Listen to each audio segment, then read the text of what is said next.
Bienvenue dans le podcast La Bière Patrie, le podcast qui nous rassemble tous sous le même drapeau. Moi, c'est Karetch et nous allons parler bière dans ce podcast. Merci à vous, chères auditrices et chers auditeurs, d'être présents une fois de plus pour ce nouvel épisode de La Bière Patrie. Aujourd'hui, je reçois avec plaisir non dissimulé un personnage plutôt très actif dans le monde de la bière.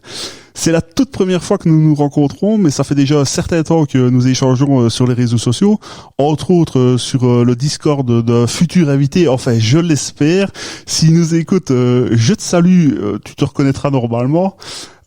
Formé à la zytologie ainsi qu'à la microbrasserie et certifié premier niveau Cicérone, mon invité propose ses connaissances et compétences aux amateurs de bière, mais aussi aux professionnels du monde brassicole. Je suis ravi d'accueillir Monsieur Laurent, plus connu sous le nom de Zytolo. Bonjour Laurent. Bonjour Karetch. Comment vas-tu? Ça va super bien et toi? Alors de nouveau, ça va très bien, merci. De nouveau, on se dit, on entend la sonnette. On se dit comment vas-tu, mais d'un autre côté ça fait plus ou moins combien, 1h30, 2 heures pratiquement 2 heures je pense ouais. qu'on discute ensemble, donc on a déjà bien fait connaissance. Laurent, on vient tout juste de commencer, mais honnêtement, est-ce qu'on ne va pas tout doucement voir si on peut ouvrir quelque chose pour déguster une bière? Eh bien écoute, d'habitude c'est toi qui fais des petits jeux. Oui. Cette fois-ci c'est moi qui t'ai prévu un petit jeu. Aïe aïe aïe aïe aïe. Ça y est, ça devait me tomber dessus un jour ou l'autre. Et donc du coup je t'ai prévu un petit jeu où tu vas devoir deviner si la bière que je te fais déguster est une bière pro ou une bière brassée par un brasseur amateur. D'accord, ok. Allez, je relève. Je vais peut-être me tromper. Hein. Ça risque d'arriver, mais je relève le défi avec plaisir. Je te prépare la première bière et tu me diras quoi. D'accord, ok. Avec vraiment grand plaisir. Donc, pour ceux qui nous regarderont en vidéo, vous allez voir que notre ami Laurent prépare tout de... Ah oui, je peux pas regarder, c'est vrai. je regarderai la vidéo après pour voir. Alors je dois bien t'avouer que sur la vidéo, je ne vois pas la marque de la bière, donc je ne regarde pas. Je regarde ma console, je regarde mes notes. Eh ben, en tout cas, chers auditeurs, je suis content de vous retrouver. Une nouvelle année qui commence. Ah oui, c'est vrai, c'est l'occasion de vous souhaiter une heureuse année 2024. C'est le premier épisode qu'on enregistre dans cette nouvelle année. Donc ça me permet de vous souhaiter mes meilleurs vœux. J'entends la deuxième bouteille qui se prépare doucement.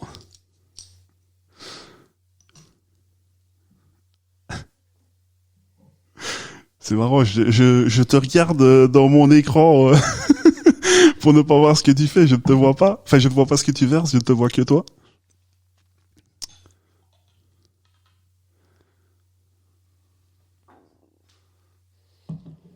Voilà, je t'ai préparé les deux bières, je te donne Ok. deux verres, je te fais glisser là. Hop. Ici. Donc ce ne sont pas deux bières du même style, hein, mais c'est juste essayer d'identifier laquelle est faite par une brasserie pro et l'autre par un brasseur amateur. Ok. Alors déjà, on va montrer à la caméra. Il y a deux couleurs différentes. Une qui tire plus sur l'ambré cuivré, l'autre beaucoup plus clair. Alors ça ne rend pas exactement la même couleur à la caméra qu'en réalité. Elle est plus claire en réalité, Je mais peux les montrer aussi moi. Avec ouais. La vue va être Je différente. pense que, ben oui, chez toi on voit mieux la vraie couleur de la bière. Donc parfait. Merci à toi. Donc, alors. Je te laisse déguster et puis on en Ouais. parle. La turbidité, bah, elle est peut-être un petit peu moins trouble la plus ambrée, mais voilà, elles ne sont pas claires quand même toutes les deux. Ok, je vais mettre mon nez dedans.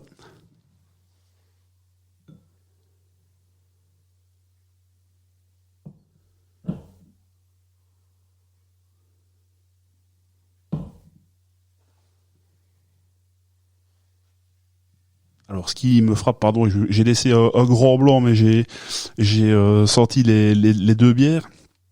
Ce qui m'interpelle dans la bière ici, du coup, je sais pas si c'est la première ou la deuxième que tu as servi, mais la plus claire, c'est un nez très céréalier, donc même pas spécialement maltais, mais vraiment céréales.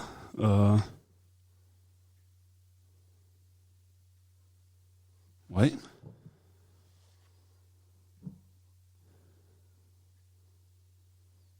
Ok, je vais goûter alors, parce que comme ça. Vas-y. Tu me conseillerais laquelle en premier? Alors, commence par la plus claire. La plus claire.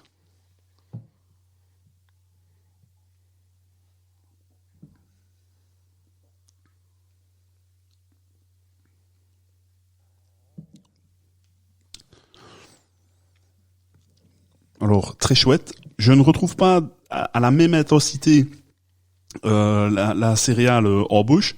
Alors, j'ai quand même la céréale, mais au nez, c'est vraiment... je trouve que c'est vraiment intense. Oui, chouette. Une amertume qui est là, mais qui n'est pas dérangeante. Enfin, qui ne me dérange pas moi.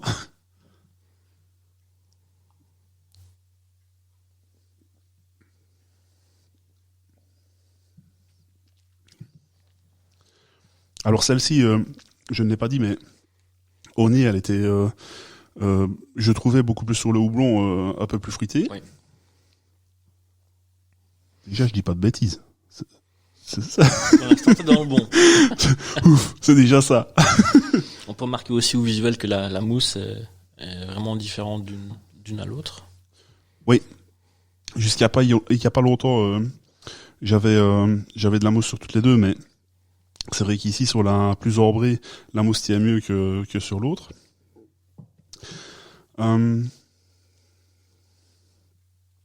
Celle-ci, j'ai l'impression que l'amertume est un petit peu plus présente quand même. Ouais.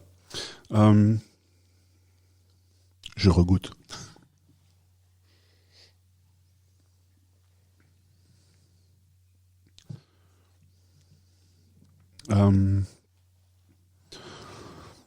Ouais, une pointe de caramel sur celui-ci.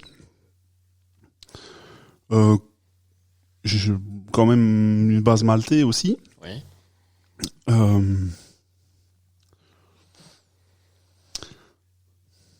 Alors, si je dois me lancer comme ça dans la gueule du loup, comme on dit bien souvent, je dirais plus que c'est la plus claire qui est amateur et celle-ci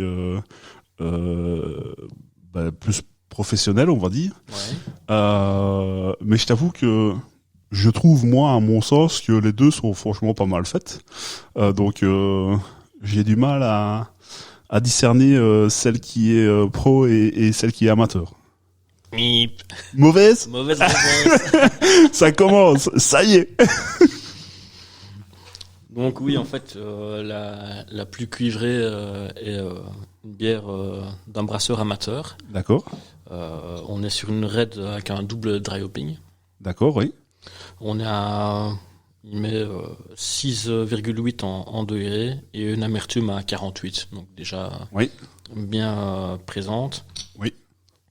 Et pour l'autre, on est sur une bière d'une petite brasserie qui fait brasser chez une brasserie que tu connais bien, pas très loin de chez toi. D'accord. Mais je ne peux pas dire le nom. Ok, ça va, pas de souci. Voilà, premier échec. Alors j'espère que je n'aurai au moins une de bon. Mais après, ça veut aussi dire que finalement, dans le brassage amateur, on fait des choses qui qualitativement se rapprochent, voire même parfois sont meilleures que des brasseries pro, quoi. Ouais. Mais chouette toutes les deux. C'est quand même deux profils, je trouve, différents. Tout à fait. Mais chouette quand même. Ben voilà, j'ai fait je me suis fait, comment est-ce que je pourrais dire ça? Je me suis fait avoir pour la première fois. mais chouette. C'est marrant que ce soit un peu inversé, que ce soit dans ce sens-là. Je te propose de lancer le jingle et d'arriver sur l'interview commune, si tu n'as fait.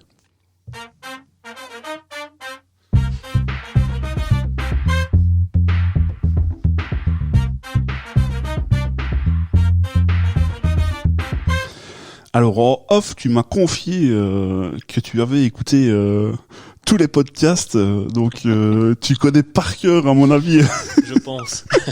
les questions de l'interview. Donc on va commencer directement. Si tu n'avais qu'une seule bière à boire jusqu'à la fin de ta vie, ce serait? La bière qui m'a fait découvrir le monde du craft, ce serait la Punk IPA. D'accord, ok. Parce qu'il y a vraiment un équilibre entre amertume, côté fruité du houblon, sa peintabilité, elle est pas trop haute en alcool et je pense vraiment que c'est une bière qui peut que tu peux boire sans fin en vrai. Ouais, il y en a quand même pas mal qui ont commencé par la Punk IPA. Si tu n'avais la possibilité de travailler que dans une seule brasserie, ce serait? Alors il y a deux réponses possibles, la mienne. Oui. Mais bon, ça, on en parlera éventuellement plus tard. Oui. Et si je devais travailler dans une brasserie, ce serait une brasserie indépendante déjà, Oui. et qui ferait une multitude de bières différentes. Créative. Ouais, créative, vraiment des trucs où on peut du jour au lendemain se lever et se dire ah tiens j'ai envie de faire ça. Oui. Et puis le lendemain faire une autre bière totalement différente. Pas s'ennuyer sur tout le temps les mêmes produits. Si tu n'avais qu'un seul pays brassicole à visiter, ce serait? Je rêve d'aller au Canada et de faire les brasseries là-bas. Ouais. Faudra plus que 15 jours, à mon avis. Plus que 15 jours, ouais. C'est vrai que ma femme a de la famille là-bas, donc on peut éventuellement déjà avoir un petit pied à terre. Mais ouais, je pense le Canada, c'est vraiment... on est sur des bières à l'américaine, mais avec un côté familial quand même qui reste là et humain. Oui. Et donc, ce serait, je pense, le pays qui me donne le plus envie, en tout cas actuellement. Maintenant, il y a plein de pays à visiter. Mais... C'est sûr, oui. Si tu n'avais qu'une seule bière à faire déguster à une personne qui n'en a jamais bu, ce serait? La Punk IPA. J'aurais la même en fait, réponse parce que personnellement, dans mon histoire, c'est ce qui m'a fait aimer la bière et c'est ce qui m'a apporté le monde craft, l'envie d'en savoir plus, etc. Donc je pense que c'est un truc vraiment très très accessible tant aux hommes qu'aux dames. Je pense que c'est pas trop complexe, c'est pas trop en alcool, ça peut se boire toute l'année. C'est ça, oui. Je pense que ce serait là-dessus que j'irais. Ok. Et alors, si tu n'avais qu'un seul endroit pour déguster une bière, ce serait? Alors, si j'avais qu'un seul endroit, c'est quand même compliqué. Parce que, en vrai, du moment donné que je suis avec les... En fait, c'est pas vraiment l'endroit, ce serait plutôt avec qui? Avec les bonnes personnes, Avec les bonnes personnes, mais surtout avec les personnes que j'aime. Et la famille, les amis, voilà. Du moment donné que je suis entouré de personnes que j'aime, je pense que ce serait juste l'endroit où j'ai envie de boire une bière. C'est à ce moment-là, quoi. Le moment et avec qui, plus que l'endroit. Ça peut être n'importe où ici, comme tout à l'heure, ou en vacances, en découvrant des choses, ou à une fête. Du moment donné que c'est avec des personnes que tu apprécies, je pense que tu apprécies la bière qui va avec. Ok, super. Écoute, je te propose de relancer le jingle et de passer à la fameuse discussion autour de l'invité. Yes.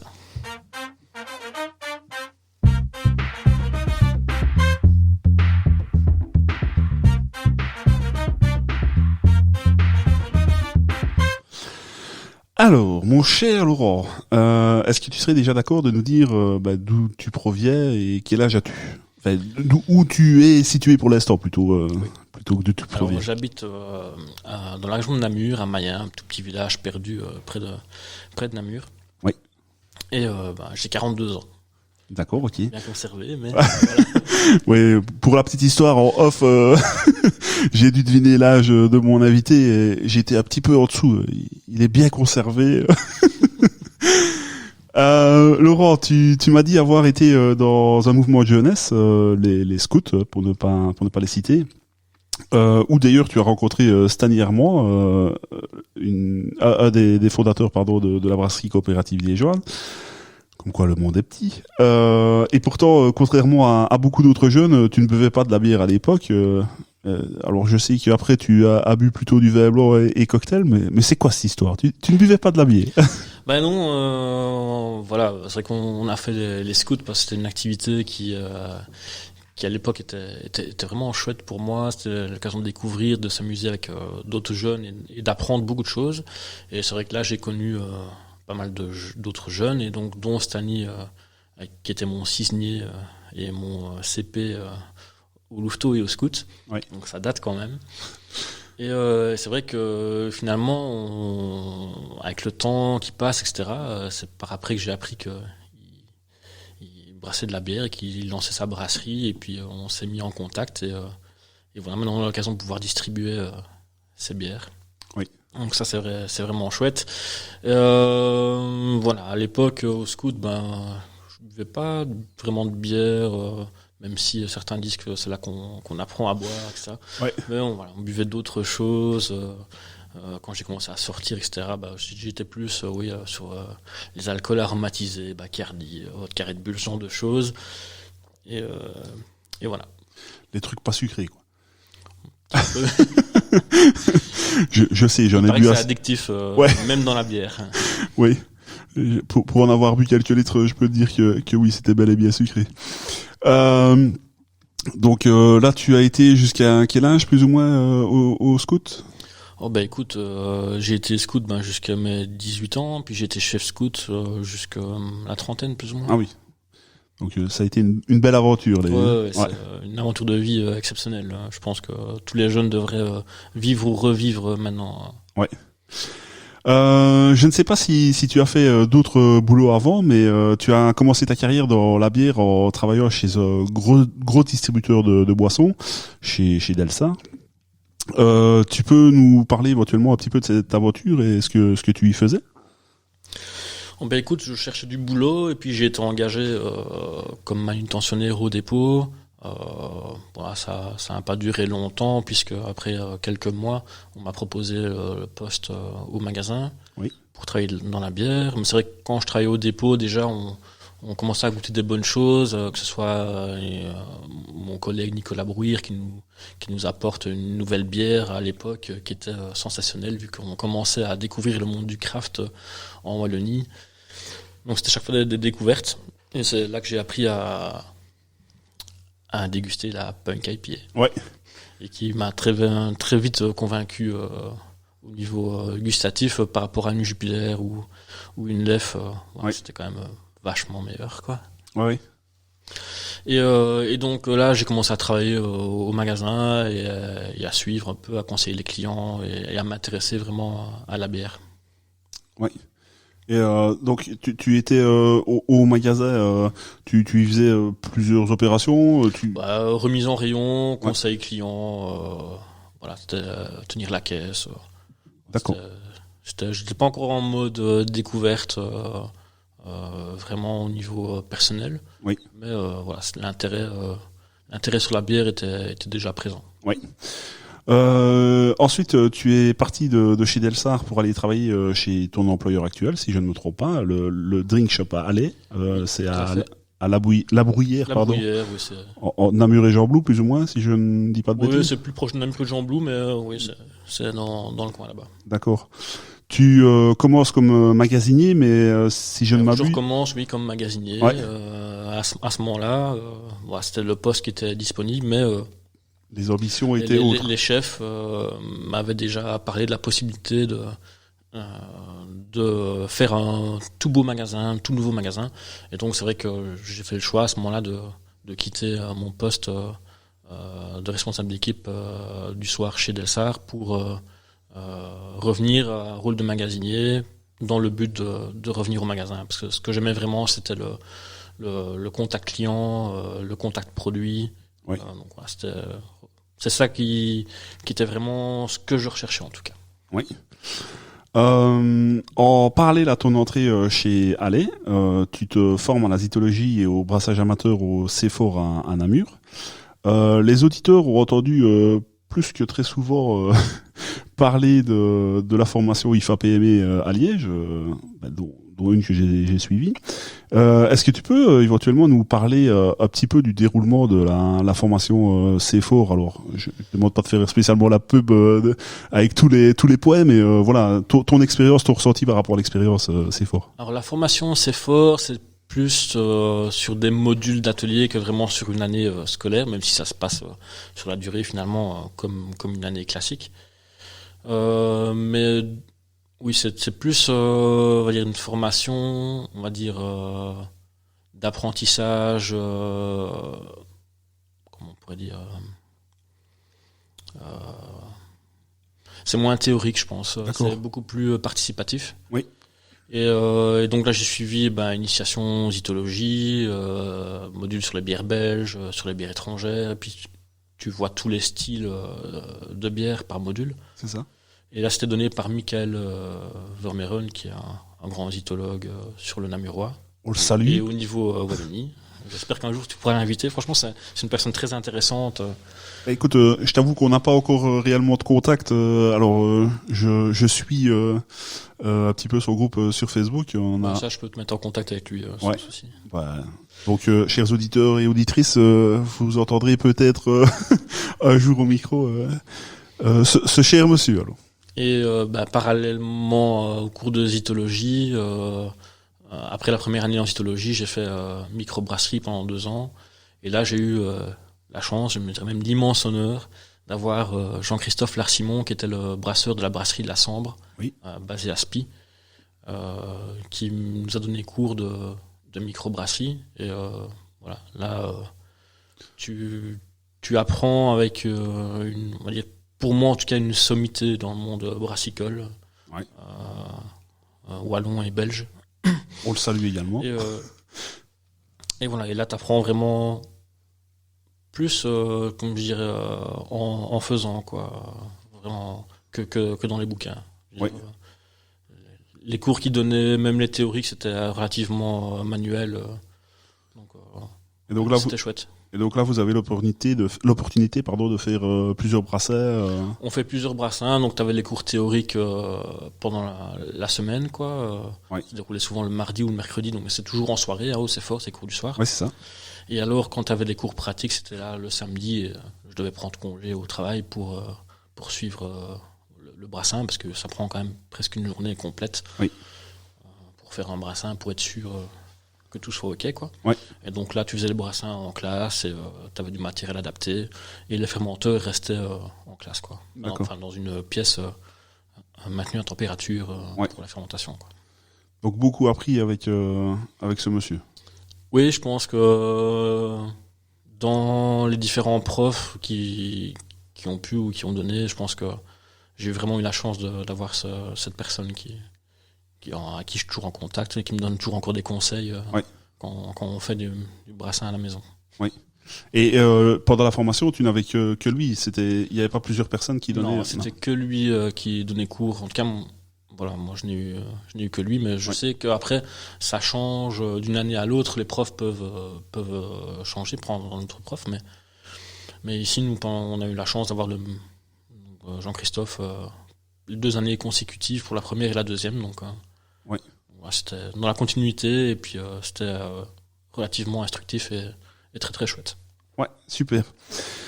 Donc tu profites de ta formation pour suggérer à tes employeurs de développer une gamme de produits pour le brassage amateur, et ils ont adhéré au projet.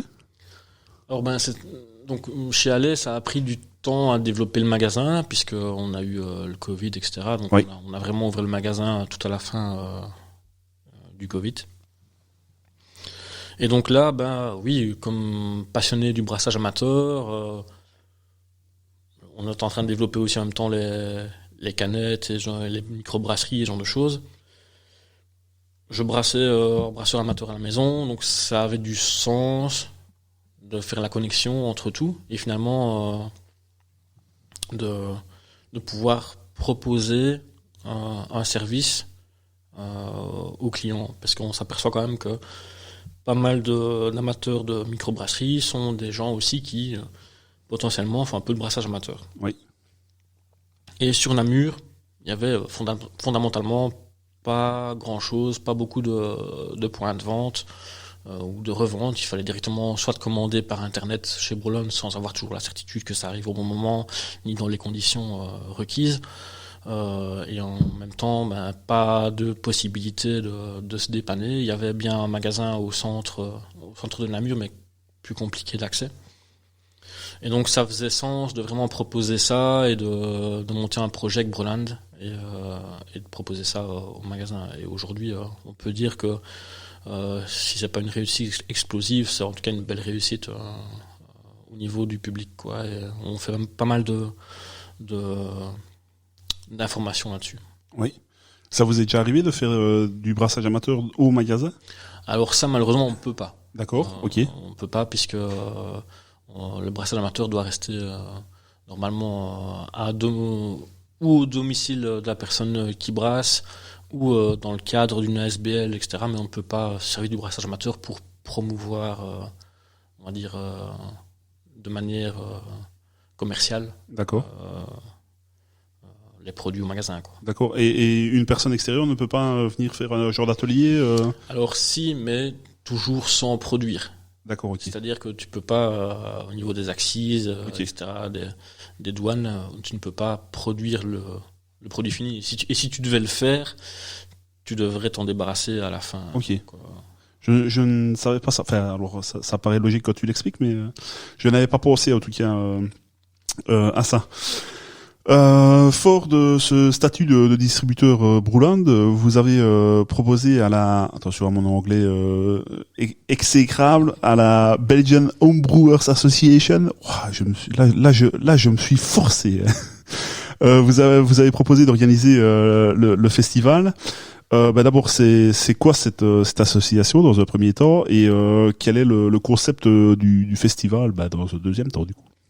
Alors, tout d'abord, la SBL, c'est une SBL qui regroupe un peu tous les amateurs de brassage amateur. Donc, c'est-à-dire que elle va prendre en charge des commandes groupées, elle va promouvoir le brassage amateur, elle va vraiment donner des petits tips pour bien débuter, pour être accompagné, pour vraiment les choses faire vraiment les choses correctement, quoi. Et voilà. Et ça, c'est assez important d'avoir des accompagnements de ce genre-là. Et un jour, j'ai un de mes clients qui fait partie de la SBL qui vient me trouver, qui me dit tiens, on avait pensé faire un festival, mais enfin ils ont déjà fait plusieurs fois le festival, mais cette année on ne trouve pas vraiment d'endroit, on aimerait bien changer tout ça. Oui. Et là je lui dis écoute, pourquoi est-ce que on ferait pas ça au magasin ici? Tu penses que mais ça serait compliqué dans le magasin? Je fais oui, mais on a un grand dépôt à l'arrière et donc on peut facilement adapter la place pour accueillir le festival. Et donc du coup là-dessus est née une petite collaboration entre Allais et l'ASBL pour proposer ce festival qui auparavant avait lieu à Bruxelles, mais était plus compliqué d'accès. Et donc du coup on s'est mis d'accord, on a organisé le festival, et la première année, on a fait plus ou moins 400 entrées. Oui, ok. Qui est pas mal, qui était déjà le meilleur score d'entrée par rapport à toutes les autres éditions qu'ils avaient faites. Oui. Et elle comportait 18 brasseurs amateurs. Oui. Et du coup, comme l'expérience avait été une réussite, on a reproduit l'expérience ici cette année, donc l'année passée, début novembre, où là on a fait un peu plus de 500 entrées et on avait une vingtaine de brasseurs amateurs qui proposaient chacun 4-5 bières différentes, quoi. Oui, donc c'est bien ça le concept. Donc c'est des brasseurs amateurs qui, eux, ne commercialisent pas des bières. Ça. Donc il faut savoir qu'en Belgique, tu ne peux pas commercialiser tes bières en tant que brasseur amateur. Donc c'est interdit. Tu ne peux pas le faire, même en demandant les autorisations, etc. Oui. Sauf dans le cadre de l'ASBL, oui. Où l'ASBL prend en charge à ce moment-là tout ce qui est frais d'accise, etc. On fait venir les douanes pour faire le contrôle. Et à ce moment-là, l'État nous autorise à ce que les brasseurs amateurs fassent déguster leurs produits, mais il ne peut y avoir aucune vente. C'est-à-dire que c'est juste de la dégustation. Oui. Voilà. Et donc là, ça se fait sous forme d'achat de jetons, où on rétribue le brasseur amateur à hauteur de la moitié du jeton, oui. Et l'autre moitié va à l'ASBL pour les frais de fonctionnement, pour l'organisation des commandes groupées, ce genre de choses, quoi. D'accord, ok. Et alors, au sein du festival, il y a aussi moyen de manger, si je ne m'abuse. Oui, à chaque fois, il y a toujours un food truck qui est présent. Il y a aussi des softs pour les enfants. Oui. Il y a 2 ans, il faisait très très beau, donc on avait même sorti château gonflable pour qu'ils puissent s'amuser. Oui. Voilà, et tout se fait vraiment dans la bonne humeur, dans la bonne ambiance. Il y a musique, il y a concours qui est organisé aussi entre les brasseurs amateurs pendant le festival. Voilà, donc il y a vraiment plein de bonnes découvertes à faire, quoi. Et justement dans le cadre du festival, tu viens de me dire ici récemment qu'on ne pouvait pas, mais dans le cadre du festival, il n'y a pas d'atelier non plus de brassage pour montrer comment ils Alors travaillent. si, ils font un atelier de brassage pour montrer comment se passe le brassage, mais là du coup ça se fait via la SBL, donc il n'y a pas de problème, quoi. Ouais. D'accord, ok. Donc tout ça, on peut voir mieux comment ça se passe. C'est toutes les années. Alors, en tout cas, la SBL, j'imagine, le font chaque année. Ici, c'est la 2e année consécutive qu'ils le font chez Allais. On est en discussion pour encore le refaire éventuellement cette année-ci au mois de novembre. Oui. Mais on n'a pas encore eu de réunion de feedback d'après-festival, donc à cet instant T, je ne peux pas encore te confirmer. D'accord. Mais voilà, il y a de grandes chances quand même que ça aboutisse. Je pense que vu le succès des 2 premières éditions, il n'y a pas de raison que ça ne se fasse pas. Et dans le pire des cas, c'est pas grave, ça se fait ailleurs. Et puis, et puis voilà, il faut quand même y aller pour faire de belles découvertes, quoi. Ouais. Donc tenez à l'œil les différents réseaux sociaux pour vous tenir au courant. J'essayerai, si on m'autorise évidemment, j'essayerai de mettre tout ça en description et de la vidéo et du podcast audio. Comme ça, vous pourrez éventuellement aller voir déjà les anciennes éditions. Je pense qu'il y a des photos. Ouais, il y a des photos sur la page Facebook de l'association ou sur la page Facebook de chez Allais. Oui. Il y a D'accord, ok, suffisamment d'infos sur le net, je pense. Ouais, n'hésitez pas à aller checker ça. Est-ce qu'on ne goûterait pas une bière suivante? Alors tu vois, moi je parle un petit peu moins que toi et j'avais déjà j'avais déjà bu mes 2. Je reprends la route alors. Oui, c'est ça. J'avais déjà bu mes 2 petits. Je vais récupérer du coup tes 2 verres. Oui, pardon. Hop là. J'aurais déjà pu les réessayer, mais non. Comme Pacha, je vais me laisser servir jusqu'au bout. Alors, après, je t'annonce déjà qu'il y a le petit jeu qui arrive, qui pointe le bout de son nez. Alors, cette fois-ci, il n'est pas spécialement très loufoque, mais par contre, il va falloir aller vite. T'as déjà petit indice sur ce que je vais faire. Alors, j'enlève mes yeux de la direction de mon invité pour ne pas voir ce qu'il me sert. Ce qui me permet de voir d'ailleurs à l'extérieur. Alors, chers auditeurs et auditrices, vous n'en avez que faire, mais aujourd'hui il a neigé sur la Belgique, enfin en tout cas sur ma région. Alors, on entend couler. Je sais pas si vous l'entendez au micro, mais moi avec le casque je l'entends.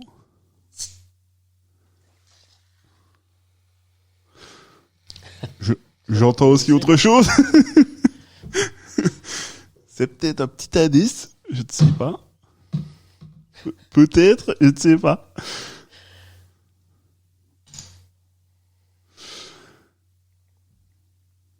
Je peux te demander. Ouais, pardon, excuse-moi. Je me force à ne pas regarder vers toi, donc je n'ai pas tilté qu'il fallait que je te fasse passer quelque chose.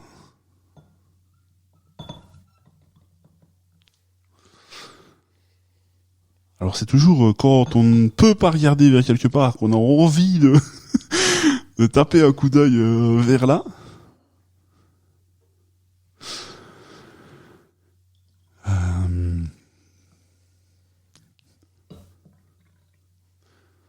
En vidéo, ça va être assez comique de voir ma tête. Quand tu feras le montage, refais glisser le verre vers toi. Attends, Ouais. j'ai bougé la bouteille d'eau. Hop. Tiens. Merci. Donc celle que tu as là, c'est la deuxième que j'ai servie, et ça, c'est la première que j'ai servie. S'il te plaît. Fallait pas me le dire. J'ai la indice, alors du coup, Ah. maintenant. Désolé. Alors, je sais pas si c'est un bon ou un mauvais indice, mais... Tu verras donc. Oh.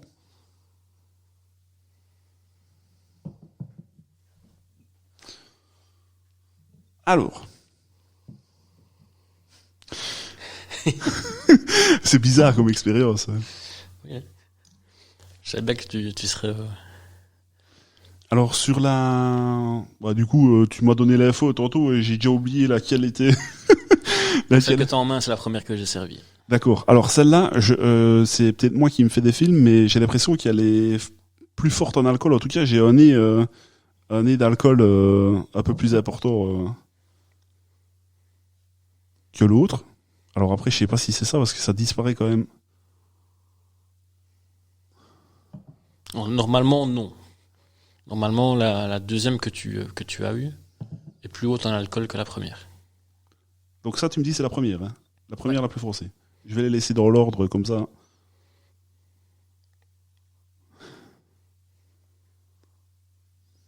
Bon.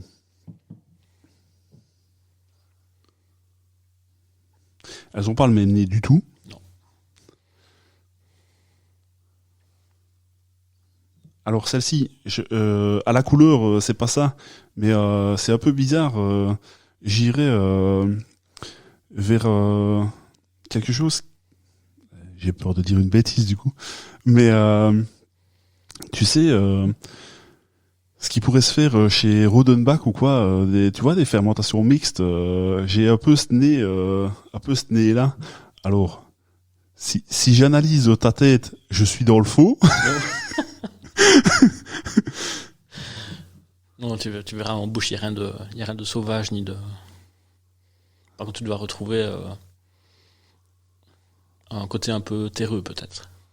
Ouais, ça, par contre, tu peux te le dire directement, je l'ai pas. Bon, bah écoute, je vais goûter. Hein. Oui. Santé. Pardon, santé. Non, en effet, c'est pas du tout ça.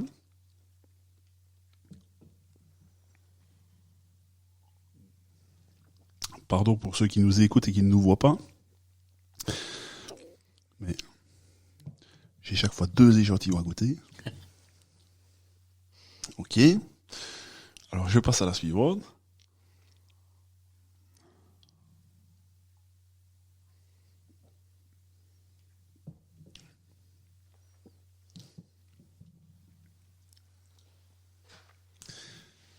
Alors là, je vais me jeter direct dans la gueule du loup. Si je sens que je vais me prendre encore une claque. Si je dois dire là tout de suite, avec mon bel accent de Liège, si je dois dire tout de suite, pour moi c'est la première qui est au brassage amateur. Ouais. Ah. Là, tu as raison. Alors, attends, je regoute pour avant de dire ce que je voulais te dire.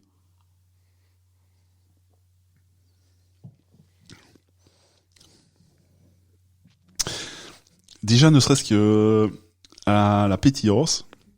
Alors, évidemment, je ne connais pas encore exactement le style, mais celle-là est bien moins pétillante que celle-là.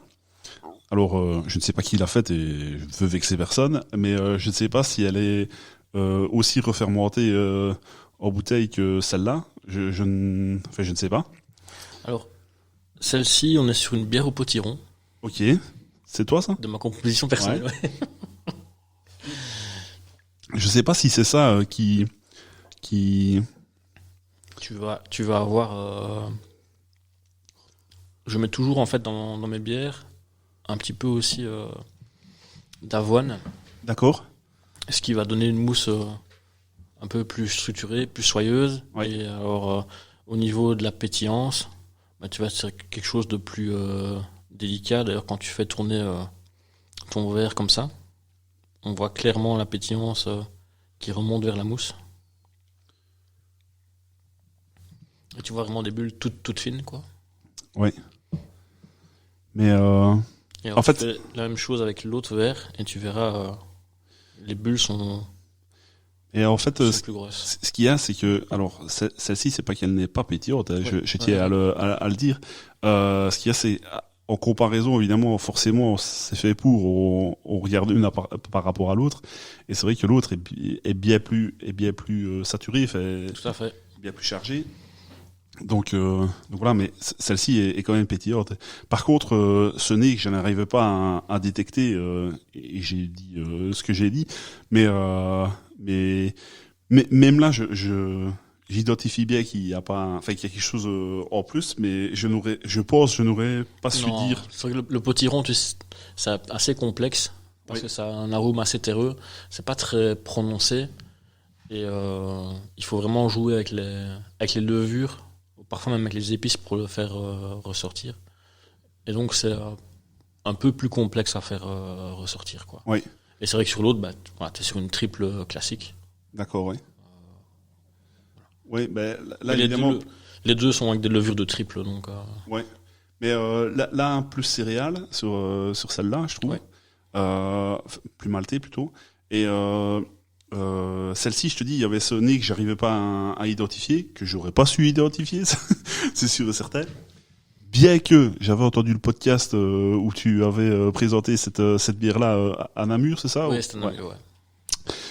Où tu l'avais présenté, donc j'aurais pu avoir, mais j'ai pas fait le lien et je te dis, je pense que le potiron, j'aurais vraiment pas su l'identifier. Le potiron, c'est en fait quand tu dis t'expliques aux gens que t'as fait une bière au potiron, ils sont wow, ils te regardent d'un air comme ça, ils disent, ouais, potiron.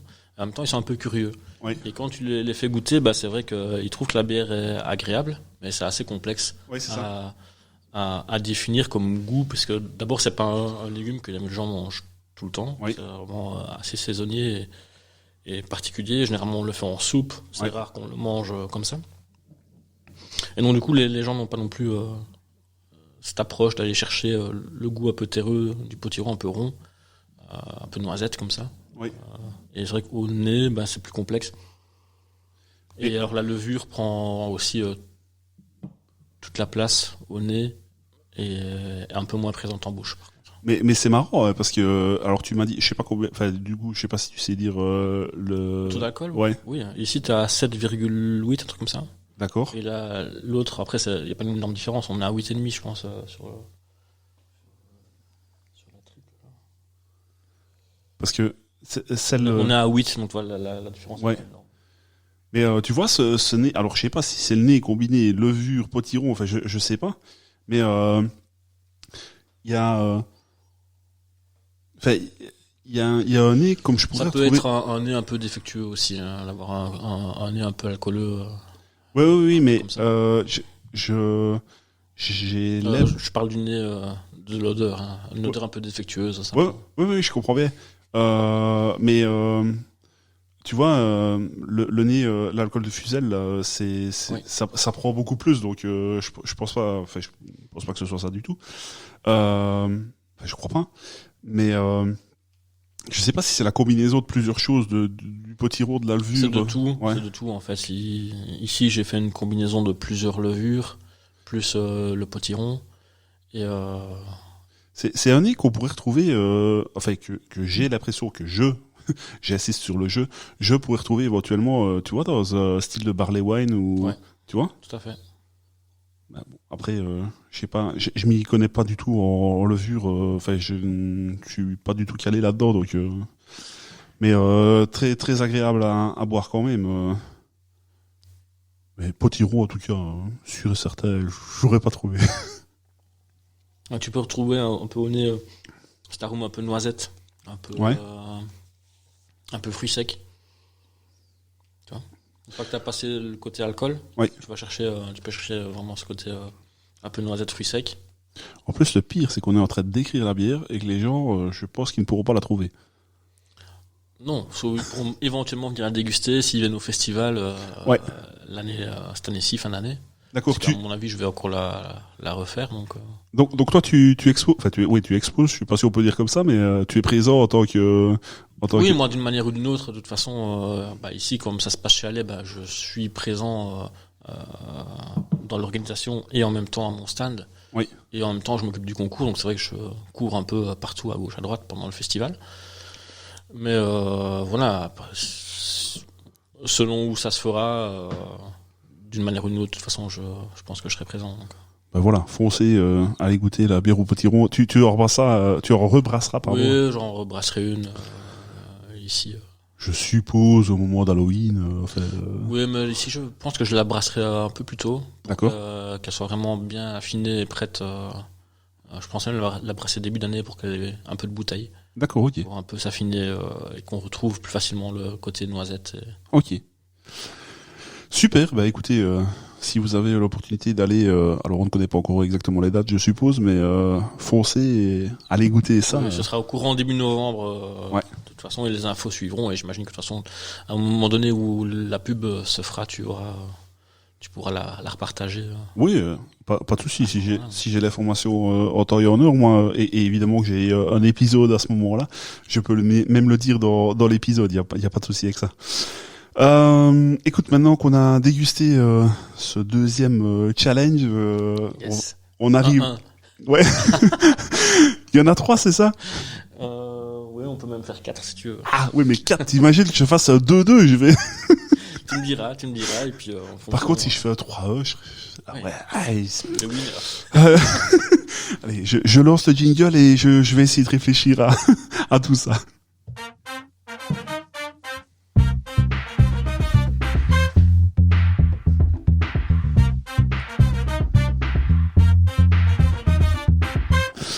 Alors, j'ai appelé ce petit jeu la plus ou le plus. Et en plus du le plus et la plus, j'aimerais que tu répondes le plus rapidement possible aux questions. Après, ça reste un jeu, là, tu fais... Il y a des questions un petit peu sur tout, toujours liées à la bière évidemment, mais tu vas voir, c'est pas ciblé sur quelque chose en particulier. Tu es prêt? Ready. Alors, on commence. Pour toi, toujours, la brasserie la plus créative. La source. La brasserie la plus éloignée dont tu as bu une bière. Fauve. Fauve? T'as pas bu des bières canadiennes, américaines et tout ça? Ah si, mais je ne suis pas allé. Ah oui, non, mais même une bière que tu as bu simplement. Ah si, Third Moon. D'accord. Je connais pas. C'est canadien. Tu m'expliqueras. La brasserie la plus sous-cotée. La plus sous-cotée. Alors chez les auditeurs, il répond rapidement, il ne connaissait pas les questions, donc peut-être qu'il changera d'avis. La plus sous-cotée, je dirais vraiment un truc qui est vraiment chouette, c'est la brasserie des Mousquetaires. D'accord. Et du coup, la plus surcotée. Là, on se fait des amis, hein. Dis quelque chose de loin. Oui. Non, je dirais que les brasseries américaines chez nous sont un peu peut-être parfois surcotées dans l'exagération. D'accord. Même si ça reste de très bons produits, je pense que parfois on surfait un peu ça. La bière, attention, je vais utiliser un anglicisme. La bière la plus what the fuck que tu aies goûtée. Dernièrement, c'était quand même la Meute en double IPA, quatrième anniversaire de la source. C'était quand même quelque chose de... Waouh. D'accord. Et alors enfin non, je dis et alors, il y a encore plein de questions. La bière la plus décalée que tu aies goûtée. La plus décalée... je dirais... Michael Vermeeren, il a fait une bière au panais. D'accord. Et, quelle idée. Ça, c'était assez spécial, mais en même temps, on est quand même proche aussi du potiron, mais c'est beaucoup plus spécial. Non. Je t'interromps, ça ne se fait pas, je ne peux pas faire ça à un invité, mais je t'interromps. Allez, je ne l'ai pas encore contacté, le pauvre, et je critique déjà, mais comment est-ce qu'on peut mettre un produit si dégueulasse dans un produit si bon? Pardon. Je te laisserai voir ça avec lui. Rien que pour ça, je veux l'inviter. La bière la plus alcoolisée que tu aies goûtée. Ça doit être la Hop Wine de chez Totem à 16,5. D'accord, ok. Le style de bière que tu préfères le plus? Comme je t'explique, je suis vraiment pas raciste. J'aime Tout vraiment tous les styles de bière, mais si je devrais vraiment ressortir, historiquement c'est l'IPA, puisque c'est ce qui m'a fait découvrir D'accord. La brasserie dont la com est la plus intéressante? Borinage. D'accord. C'est vraiment, ils sont vraiment pro là-dedans. Ok. C'est top. Ça leur a valu certaines... Ouais, mais je trouve ça tellement rigolo et tellement chouette, et au final, ça leur coûte tellement rien que c'est vraiment chouette. Et d'ailleurs, tant qu'on parle d'eux, buvez de l'urine. Oui. C'est important. Celle du soir. Celle du soir. Alors, oui, attention, on va pas s'égarer quand même. Le style de bière que tu bois le plus? Pas forcément celui que tu préfères, mais celui que tu bois le plus. Ça reste l'IPA. Ça reste l'IPA. Ouais. La bière que tu vends le plus. Alors pas spécialement une marque, mais peut-être le style. Si je dois m'en tenir au micro, parce que sinon ce serait juste injouable. Ouais. Je pense que ça reste les IPA quand même aussi. Ok. Alors le visuel ou le graphisme d'une bière le plus intéressant. Donc je sais pas s'il y a une étiquette qui t'a fait un jour. L'urine. L'urine. On vient d'en parler. La personne du monde brassicole que tu trouves la plus inspirante? Je te l'ai expliqué tout à l'heure, Jean-Christophe Larsimon, pour moi c'est une source brassicole très intéressante. Ouais. D'accord. Et ça va peut-être être la même personne, mais la personne du monde brassicole qui t'a appris le plus? C'est la même personne. C'est la même personne. Et ben voilà, on le salue. Je te remercie d'avoir relevé le défi. Je relance le jingle et on se retrouve pour la suite de la discussion autour de l'invité.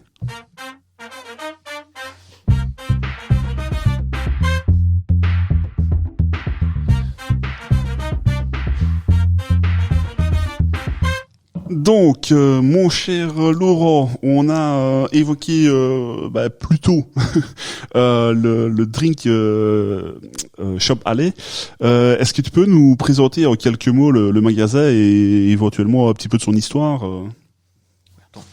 Ah oui, mais là, les gens vont voir le subterfuge. Donc voilà, le Drink Alley, c'est un drink qui se situe donc en région namuroise, à Saint-Denis exactement. C'est un drink qui depuis maintenant 2 ans et demi a fait un nouveau magasin. Historiquement, c'était surtout basé sur l'importation de vin, et là depuis 4-5 ans, on développe vraiment tout ce qui est microbrasserie, brassage amateur, etc. Au niveau du magasin, si on s'en tient aux bières, on a plus ou moins 900-950 références différentes. Oui. Je veux dire tout style et toute origine confondue. On propose évidemment un service aussi de festivité, donc les gens peuvent venir chercher une pompe, des fûts, faire la fête chez eux sous forme de service brasseur, donc on reprend les invendus. Voilà, il y a aussi la cave à vin. Chaque année, on fait des dégustations avec les viticulteurs. On fait des dégustations de bière aussi tous les samedis ou presque en saison. Donc là, ça va recommencer au niveau du mi-février, début mars. Oui, et ça avec ou sans brasserie? Ça... Toujours avec des brasseurs, de toute façon. Okay. C'est jamais moi qui fais les dégustations, c'est toujours avec les brasseurs présents sur place. Donc c'est un bon moyen de rencontrer les brasseurs. C'est ça, c'est le moyen de rencontrer les brasseurs, de discuter avec les producteurs, de découvrir aussi, parce que bien souvent on s'aperçoit que les gens ont un peu du mal à tester des nouveaux produits. Et donc participer aux dégustations les samedis, c'est une manière de goûter sans prendre de risques, oui. Dire entre guillemets. Oui, c'est vrai. Je veux dire une manière de goûter des choses parfois que on n'irait pas vers ces produits-là parce que ça coûte un peu cher ou c'est pas notre style de prédilection, et puis au final en goûtant ah oui, c'est pas si mal. On goûte une première fois, bon, c'est pas trop mon truc, puis on goûte une deuxième fois, ah ouais, et puis finalement en goûtant une troisième fois, on se dit c'est quand même bien foutu ce truc, et puis finalement on devient un addict et on découvre plein de nouvelles choses, plein de nouveaux produits. Donc ça, c'est un peu l'orientation qu'on veut donner pour l'instant au magasin. C'est vraiment d'offrir du partage, de la passion, des nouveaux produits, tout en offrant évidemment le service brasseur classique. Quoi. Ouais. Ok. C'est quoi une journée ou plutôt une semaine type pour toi chez Allais qu'est-ce que tu y fais Une semaine type, j'arrive le mardi. Bien souvent le mardi c'est le jour du remplissage puisqu'on n'ouvre pas le lundi. Oui. Donc c'est le jour du remplissage. Donc on prépare, on va dans le stock, on prépare la commande, on prépare ce qu'il faut remettre en magasin. On prépare plusieurs palettes, on remet en rayon. On frotte les poussières, voilà. Évidemment, il y a toujours, mais ça c'est tous les jours, le service client, la caisse, voilà. On fait pareil avec les vins, on va recharger vraiment pour la semaine. Oui. Le mercredi c'est essentiellement pareil, mais on a un peu plus de passage du fait que c'est congé l'après-midi pour certaines personnes, donc on a plus de passages. Le jeudi ça reste une journée classique aussi, puis alors, le vendredi, le samedi, là on a vraiment souvent deux grosses journées bien remplies où on fait quasi que du conseil client et tous les samedis dégustation de bière a priori sauf exception. Oui.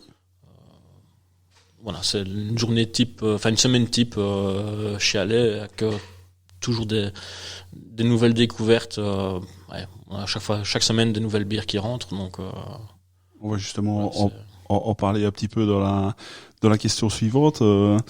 Par rapport aux nouvelles références de bières que tu fais rentrer en stock, c'est plutôt toi qui contactes les brasseries, ou alors c'est elles qui viennent vers toi, ou tu fais parfois appel directement avec des grossistes. Comment est-ce que ça se passe? C'est vraiment un peu de tout. J'ai la chance déjà que mes patrons me fassent confiance sur le choix des références, donc genre entre guillemets je peux rentrer ce que je veux comme type de produit, du moment donné que c'est fait en bon père de famille, évidemment. Parce que c'est pas tout de rentrer des bières, derrière il faut les vendre, et puis voilà, je peux pas rentrer non plus que ce que moi j'aime. Oui. Il faut derrière aussi penser évidemment aux clients, c'est le principal.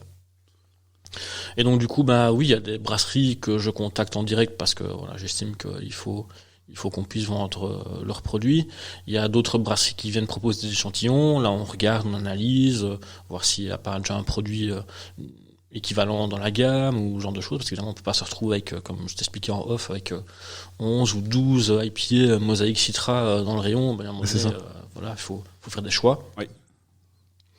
On privilégie évidemment toujours les brasseurs qui brassent dans leurs installations, même si sans préjugé aucun, certaines brasseries à façon sont parfois plus qualitatives que d'autres. Et alors on fonctionne aussi avec des grossistes qui nous proposent principalement pour les bières étrangères des listes avec différentes brasseries étrangères ou différentes bières. Voilà, donc on est vraiment à l'écoute de tout ce qu'on peut nous proposer, ou on va même à la recherche de brasserie. J'espère qu'on pourra fonctionner encore plus proactivement dans un avenir proche. Ça sera à discuter avec le boss. Ouais. Et si il y a des brasseurs qui nous écoutent, ils peuvent éventuellement te contacter. Oui, tout à fait. Ouais. info@allevin.be pour l'adresse mail, ou me contacter directement sur les réseaux sociaux. Il n'y a pas de souci. D'une manière ou d'une autre, j'accepte tous les échantillons. Ouais. Je goûte, c'est toujours sans promesse de rentrer le produit, évidemment. Et voilà. Enfin, je veux dire, il n'y a pas de... On refuse pas en tout cas d'écouter les opportunités. Après, en fonction de ce qu'ils proposent, évidemment, on fait un choix de proposer ou pas. Et c'est pas parce que parfois on refuse dans un premier temps que l'année d'après ou l'année suivante, en fonction de l'évolution de la gamme ou même de l'évolution de la qualité du produit, on peut pas rentrer le produit. Donc c'est pas parce qu'une fois il n'y a pas d'accord qui a été trouvé qu'on ne peut pas trouver un accord dans le futur. Donc on n'est jamais fermé, ni une porte qui se referme peut se rouvrir. Voilà, c'est jamais définitif, quoi. Ouais. Et la question est, est-ce que tu goûtes tout? Alors j'aimerais bien, mais alors si je devais tout goûter, je m'exposerais à des problèmes de santé, à différents problèmes, les problèmes de santé, les problèmes sur la route. Les problèmes avec ma petite femme, évidemment. C'est logique. Voilà, il y a un moment donné, faut faire des choix, oui.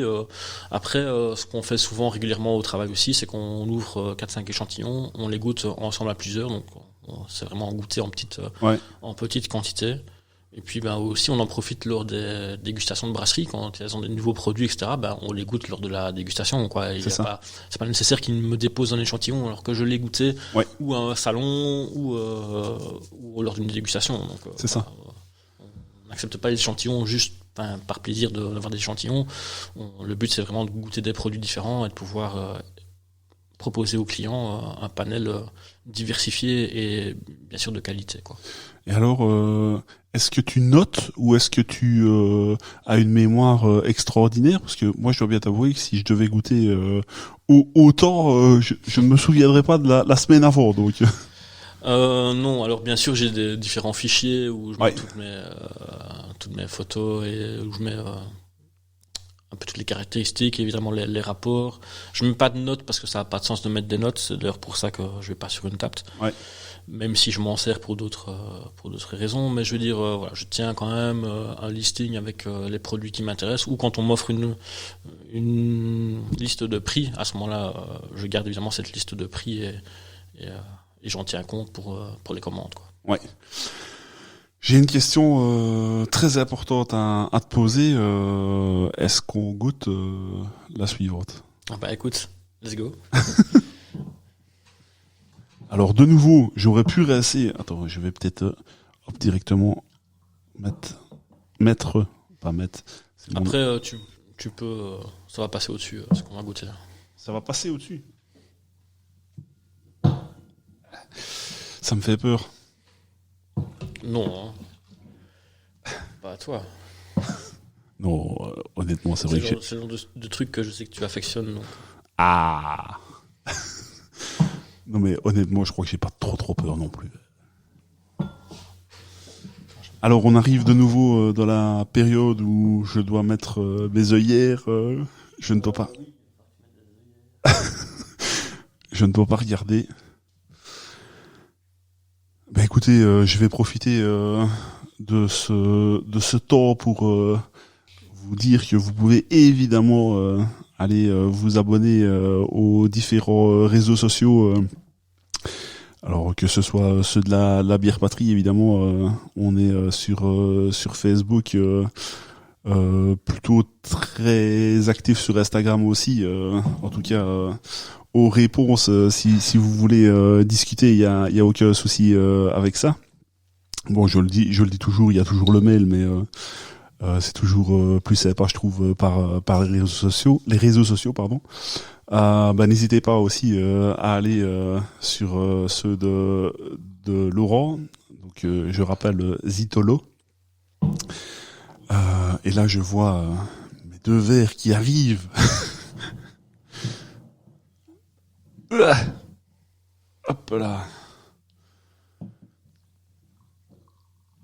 Alors, je ne vais pas attendre que Laurent ait versé. Je vais directement mettre mon nez dedans. Bon là par contre pour la couleur, ça va être plus compliqué.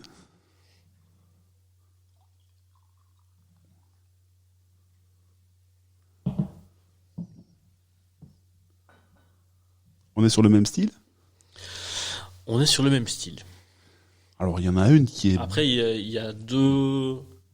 on est sur le même style de base, mais après il y a deux branches. Deux améliorations, on va dire, complètement différentes. Alors il y en a une qui ressort déjà beaucoup plus, à mon sens, torréfiée. Fort café. Alors, de nouveau, je n'ai pas respecté l'ordre, et là avec les couleurs ça va être plus compliqué. Mais la beaucoup plus café, c'est celle-ci. Ouais. Qui a plus du tout de mousse. L'autre, j'ai encore fait film, vraiment léger voile, mais l'autre, plus du tout. Donc, au niveau d'alcool, on est sur la première, donc celle qui a le moins de mousse, on est à 8% d'alcool. Et pour celle qui a un peu plus de mousse, on est à 9,5%. Donc celle moins de mousse, c'est la première. Ouais. Attends, je vais rechanger alors l'ordre. Hop là. Donc c'est bien la première alors qui est très fort café. On est très fort café. Je ressors un petit coup la deuxième.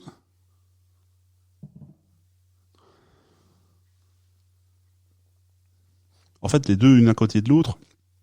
Et la deuxième, au nez, en tout cas, parce que je les ai pas encore goûtées, paraît beaucoup plus... alors, ça n'a rien à voir avec la pétillance, mais plate. Beaucoup plus... comment on pourrait... Moins de nez, Ouais. moins expressive. On pourrait dire en bon anglais, alors je suis pas anglais du tout, mais plus flat, plus...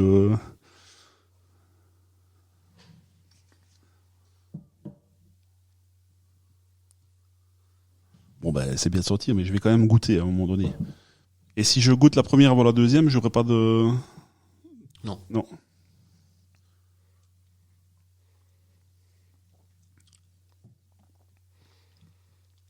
Après, tu peux te faire une petite rincette à l'eau au palais si tu veux. Ouais. Je vais faire ce doux son devant le micro. Alors c'est que de l'eau, hein, je ne reste pas au rhum. Hein. Un vodka. Le mec que t'aimais ça, donc. Oui, mais le rhum et le whisky aussi, c'est tu.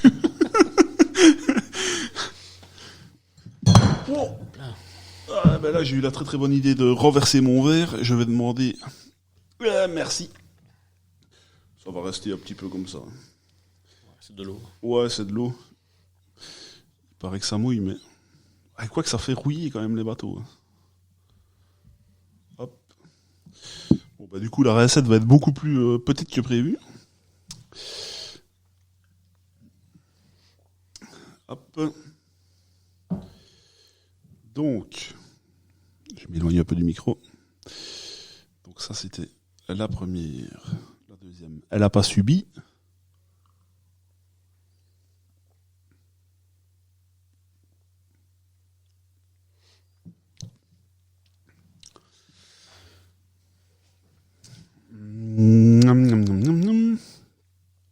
Alors.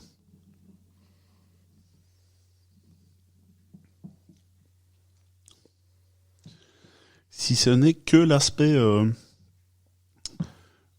plaisir, je dois t'avouer que du premier abord, enfin comme ça, au premier abord,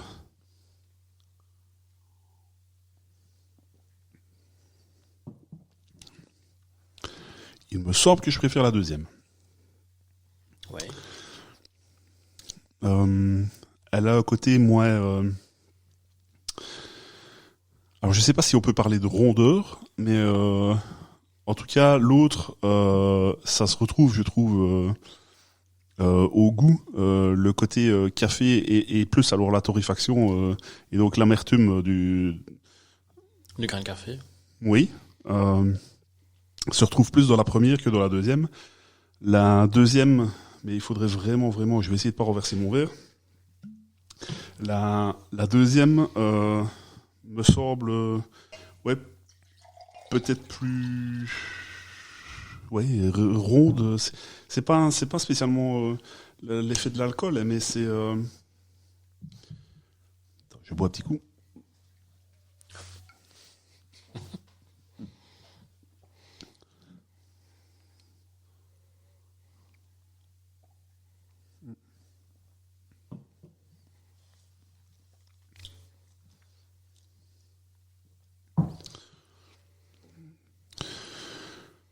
Dis-moi tout.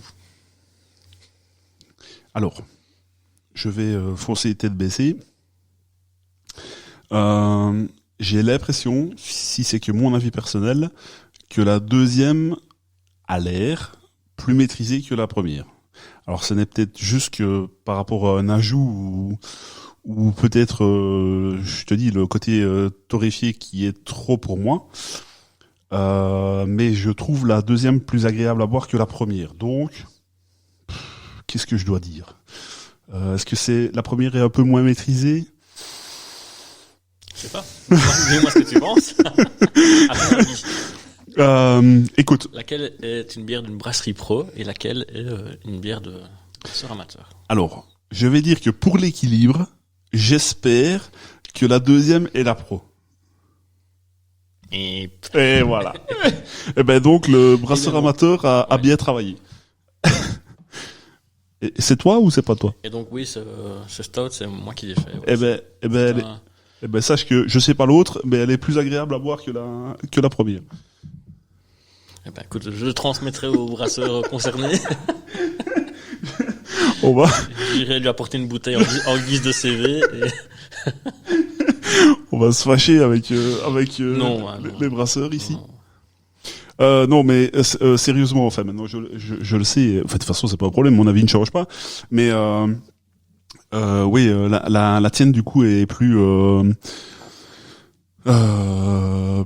équilibrée. Je te dis, moi. C'est différent. Alors, tu as ici clairement un stout avec ajout de café torréfié dedans, Dans la première. dans la première. Ouais, donc du coup, ça justifie ce que je Et disais. dans celle-ci, tu es sur un stout avec rhum de Jamaïque et vanille de Madagascar. D'accord, ok. Qui va ajouter un peu plus de rondeur, un peu plus d'onctuosité. Ok. Et toujours un peu Avoine. d'avoine avec. Ouais. Ok. C'est peut-être aussi tout s'accumuler.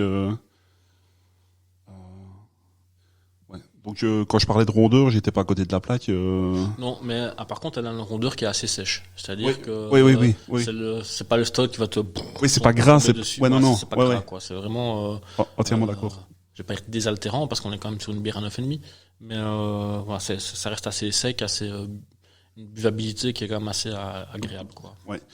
Du coup, c'est vrai que entre guillemets, on compare deux choses qui sont similaires quand même, mais là, le brasseur a volontairement voulu ajouter des grains de café, donc il a voulu renforcer encore plus ce côté-là. Que toi, c'est vrai, t'as amené plus de gourmandise, ne serait-ce qu'avec la vanille. Donc ouais, je préfère la tienne. C'est gentil. Merci. Et alors sachez que à ce moment de l'épisode, j'ai la jambe gauche du pantalon qui est complètement détrempée avec Enfin, avec mon verre renversé là. Enfin bon, c'est pas grave, on va tenir bon. Je reviens dans la discussion autour de la levité. On a pu voir durant le mois de décembre que tu présentais différents calendriers de l'Avent sur les réseaux sociaux évidemment. Est-ce que c'est important pour toi en tant que zytolo ou encore pas plus mais autant pour la société Allais d'être présent sur les réseaux sociaux? alors c'est pas fondamentalement une obligation. Oui. Voilà, ça c'est pas.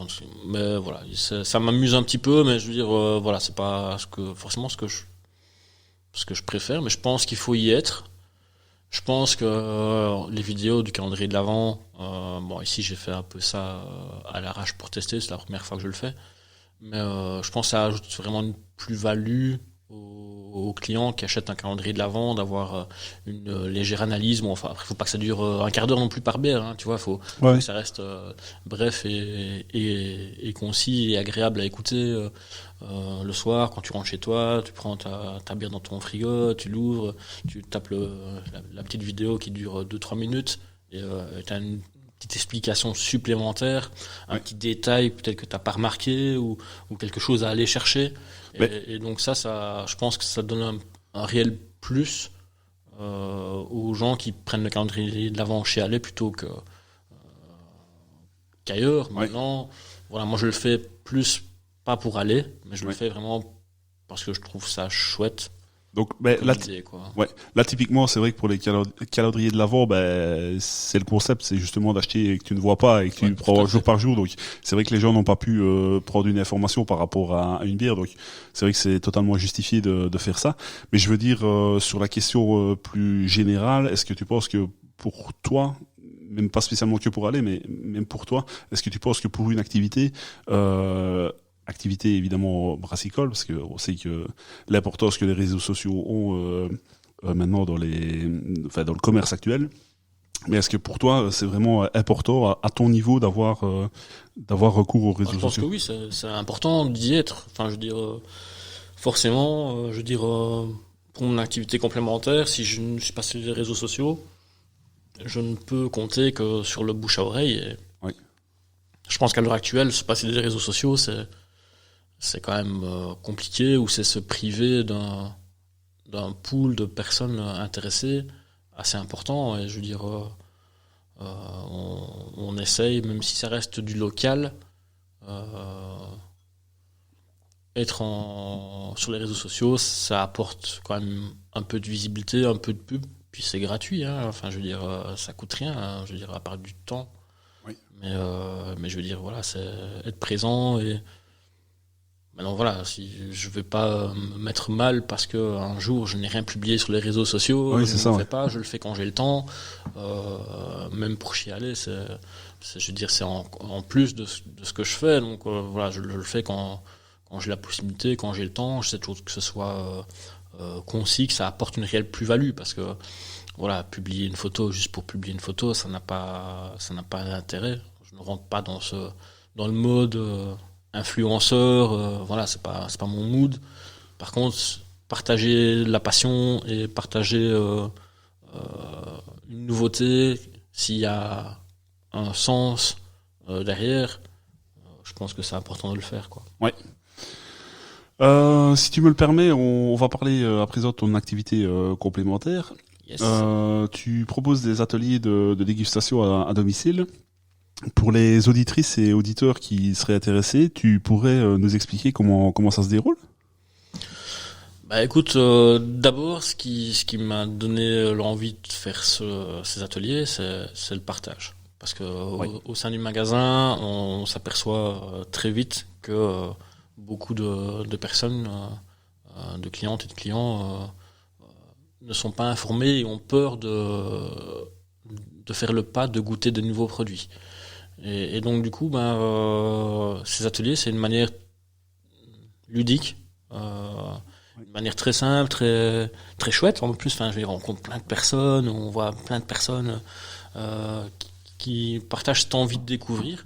Et donc ça permet de découvrir des nouveaux produits, de nouvelles bières, découvrir des passions, de trouver des accords, de même se découvrir un peu soi-même aussi, au niveau de son palais. Et donc faire ces ateliers, ça avait juste du sens dans la suite de ce que je voulais faire par rapport au magasin, de proposer ce genre de service. Alors j'ai proposé au patron de le faire via Allais. Lui m'a dit, écoute, non, vas-y, fais-le toi. Oui. Et voilà, et donc du coup, j'ai testé pendant quelques mois, comme la loi le permet, en off, quoi, si on veut, quoi. Et puis en septembre, comme ça fonctionnait bien, qu'il y avait une attente et une demande, j'ai officialisé mon activité complémentaire par rapport aux ateliers. Donc voilà, et on fait aussi d'autres choses. On fait donc des ateliers de dégustation en cytologie, initiation en cytologie, où on parle un peu vraiment des dégustations, on goûte des bières, on en parle, on essaie de retrouver différents vecteurs, on parle des différents styles de bières. Donc ça peut être un atelier sur les IPA, ça peut être un atelier sur les stouts, ça peut être ici comme à l'heure de ce podcast, il y aura il y aura un atelier mercredi sur les bières passées en fût et les bières de fête. Oui. Donc voilà, c'est des bières que les gens ne connaissent pas toujours, et c'est une manière assez intéressante et conviviale de goûter de nouvelles choses, quoi. Oui. Tu as évoqué l'initiation à la cytologie. C'est quoi principalement les différences entre atelier de dégustation et initiation à la cytologie? Ou est-ce que ça se mêle tous les deux? Alors ça se mêle tous les deux. Généralement, je fais, on va dire, des ateliers par saison. On peut dire ça comme ça, quoi. Oui. On commence toujours la saison par initiation à la cytologie et ingrédients de la bière. C'est deux ateliers complètement différents. Le premier, initiation à la cytologie, c'est vraiment parler des mots, du vocabulaire qu'on va utiliser pour les autres ateliers. Ingrédients de la bière, pour savoir de quoi on parle. C'est quand même chouette. Et puis après, tous les ateliers qui suivent sont sur des styles de bière, sur de l'historique, sur différents thèmes. Mais au moins, on a déjà des bases pour travailler là-dessus. Alors maintenant, c'est pas nécessaire d'avoir les deux premiers ateliers pour suivre le reste, hein, parce qu'on reste quand même dans un vocabulaire accessible. Mais c'est toujours mieux de suivre les deux premiers ateliers pour pouvoir suivre les autres de manière plus efficace, quoi. Ouais. Tu proposes également sur ton site d'ailleurs ton site qui est tout frais, qui a été lancé la semaine dernière. Tu y proposes de représenter des brasseries qui auraient besoin de tes services. Dans quel cadre est-ce que tu peux les représenter? Alors il y a 2 ou 3 choses différentes, puisque je peux faire de la consultance au niveau de l'élaboration de recettes. On peut aider les différentes brasseries qui voudraient se lancer ou lancer de nouveaux produits. Donc au niveau de la dégustation, de la zytologie et de l'élaboration de recettes. Ensuite, il y a tout ce qui est participation à des événements. Donc, pas mal de brasseries qui engagent des étudiants pour faire les festivals, ce genre de choses. Et en fait, on s'aperçoit que simplement la personne qui est sur place, un, ne connaît pas les produits, ou deux, n'est pas du tout apte à parler de. Alors, si je peux me permettre, bière, quoi. si je peux me permettre de mettre mon grain de sel, il y a rien de plus désagréable que d'aller trouver le stand d'une brasserie et où la personne ne sait pas te parler de la bière. Ça, c'est ou alors. C'est pas proactif et voilà, de par mon expérience et de par le fait que je travaille pas mal de produits au magasin, l'un dans l'autre, les produits, je pense, pour les connaître sans prétention aucune, voilà, et au niveau de la bière, je pense avoir la formation nécessaire pour pouvoir discuter en tout cas d'un produit par rapport à. Ah, mais c'était pas par rapport à toi que je le disais, c'est parce que j'ai déjà eu l'occasion d'aller dans un festival. Quand tu vas dans le salon, que tu tombes sur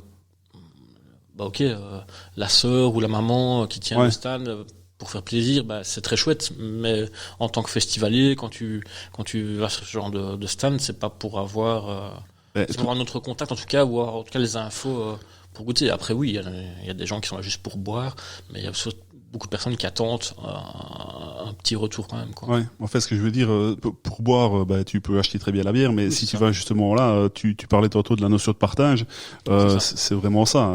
Et celui qui s'y intéresse, c'est vrai que c'est intéressant de pouvoir échanger directement avec le brasseur. Donc voilà, et il est vrai que par exemple, je l'ai fait pour Borinage lors du festival à Chaltin, j'ai représenté la brasserie sur le stand à proposer de l'urine. Est-ce que je m'égare? J'ai une vague souvenir, de ça. Est-ce qu'il n'a pas fait particulièrement dégueulasse cette année? Dégueulasse. Il me semblait bien que c'était. Vous allez voir les photos sur la page Facebook. Les tonnelles s'étaient envolées, c'était déchiré. Lors de la première nuit, et finalement la deuxième journée, on a déplacé le stand à l'intérieur. Et pourtant, on était début août, donc il était censé faire plus ou moins correct. Mais, bienvenue en Belgique. C'était vraiment compliqué, c'était dur. Puis tu quittes le festival à 23h, le temps de tout ranger, tout ça, machin. Et puis tu rentres chez toi, et tu reviens le lendemain matin à 9h. Et t'as les copains qui avaient dormi sur place qui me disaient, écoute, ta tonnelle s'est envolée et tout, machin. Pourtant, tout a été rabaissé et tout ça, mais il y avait eu tellement de vent que tout a été pris, quoi.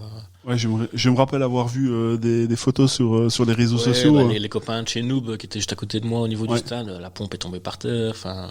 Et d'ailleurs, est-ce que Kevin L'Ouest n'était pas sur à Chaltès cette fois-là? Il me semble avoir vu des photos passer. Je pense qu'il est passé faire coucou.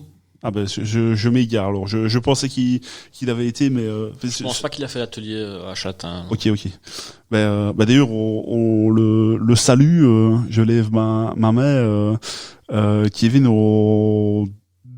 devait, je sais pas si je dois parler au présent ou si je dois parler au passé, c'est juste reporté, mais voilà, je voulais avoir un petit mot, j'en profite de l'épisode, un petit mot pour Kevin qui n'est pas spécialement dans le meilleur des moments de sa vie, voilà, il vient de perdre sa maman, donc je le salue et on pense fort à lui. Pour parler à Kevin aussi, c'est aussi chez lui que j'ai perfectionné ma formation en Zito. C'est ça, donc le niveau A de Cicérone, c'est bien ça? C'est ça. Oui. Et donc on en a parlé un petit peu par message. On se réjouit évidemment, moi j'ai pas encore passé le niveau 1, mais on se réjouit qu'il puisse dispenser le niveau 2. Le niveau 2, c'est vrai qu'on l'attend, je pense qu'on est plusieurs à l'attendre rapidement, mais voilà, je sais qu'il a beaucoup de travail pour l'instant et ça prendra un peu de patience, un peu de temps, et on suivra encore quelques ateliers chez lui pour se perfectionner en attendant. Ouais. Mais voilà, n'hésitez pas aussi, il vous parlera d'un prochain podcast, sinon vous pouvez aller aussi sur le site de chez Optimalt et suivre des formations beaucoup plus poussées chez lui. Ouais. Mais on en parlera certainement bien en longueur avec lui. Tout à fait. Mais voilà, ce sera peut-être reporté. On devait enregistrer à quelques jours d'intervalle. Ici, il doit me rendre sa réponse, mais voilà, qu'ils prennent le temps qu'il faut. Évidemment, il y a des choses bien plus importantes que des podcasts bière, même si ça me fera vraiment plaisir de le rencontrer aussi. On a parlé donc des ateliers zytologie et des ateliers dégustation et initiation à la zytologie. Oui. Tu proposes encore d'autres services. On avait parlé des brasseries aussi. Est-ce que tu proposes encore d'autres services que ceux qu'on a cités? Alors il y a de la consultance aussi pour l'Oreca. Oui. Puisque je travaille chez Allais, donc j'ai pas mal de références en bière où je fais pas mal de beer pairing. Donc par exemple, je travaille avec un restaurant de Namur où on élabore des accords bière et mets, quoi. Ils me transmettent leur menu et à ce moment-là, je fais des propositions de bières qui accompagnent, quoi. Je sais pas si on peut le citer en fait le restaurant. Je sais pas si C'est le Binôme à Jambes. parce que pour te dire la vérité, évidemment un peu dans le milieu, c'est vrai que c'est rare quand on entend des restaurants qui font le sinon beer il pairing. y a le bistrot belgo-belge aussi au centre de Namur qui fait aussi pas mal d'accords bière et mets. Oui.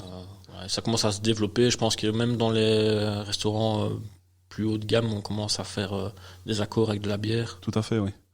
Mais c'est vrai que c'est pas encore vraiment rentré dans les mœurs C'est pour ça qu'il y a tout à faire et qu'il y a Exactement. pas mal de travail. Et que, si des restaurateurs sont intéressés de modifier une carte, mais qu'ils n'hésitent pas. Donc allez sur les réseaux sociaux de Laurent. On mettra tout ça en description évidemment. Avec toutes tes activités, est-ce que tu trouves encore du temps pour visiter des brasseries, aller à des festivals ou autres salons brassicoles? En tout cas, on essaye. Déjà, tous les lundis, on est off chez Allais. Donc, le lundi est souvent un jour de festival réservé aux professionnels. Donc, j'essaie de prendre quand c'est possible les lundis. Sinon, les dimanches, parfois, on fait des excursions en famille et je m'éclipse le temps de aller faire 2-3 visites à gauche, à droite. Ouais. Sinon, quand on part en vacances, on essaie toujours de trouver l'une ou l'autre brasserie, comme j'expliquais tout à l'heure, chez Fauve, quand on part dans le sud. C'est ça. On va voir chez Fauve, on va chez Prisme, on va chez Zobrou. Donc voilà, il y a pas mal de choses à découvrir, que ce soit chez nous ou à l'étranger.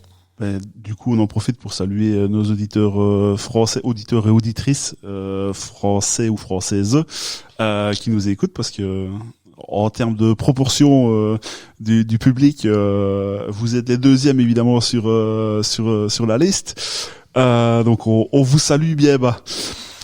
Est-ce qu'il y a encore quelque chose à goûter à l'heure actuelle? J'ai encore un truc à goûter, mais là par contre on n'est plus dans le petit jeu. On est vraiment Flûte. Ça veut dire que je reste sur 1-2. Ah, voilà. Allez, je peux trouver éventuellement une solution pour que tu retrouves un point. Alors, comme tu veux, je fais ce qu'il faut. Hein, je veux pas te mettre dans l'embarras, mais voilà, c'est juste pour essayer de faire 2-2 quoi. Je vais trouver de quoi faire un petit 2-2. C'est resté sur une défaite, ça ne va pas. Alors le vrai problème qu'on va avoir avec cette fameuse tentative, c'est que je risque de m'enfoncer et de faire 1-3.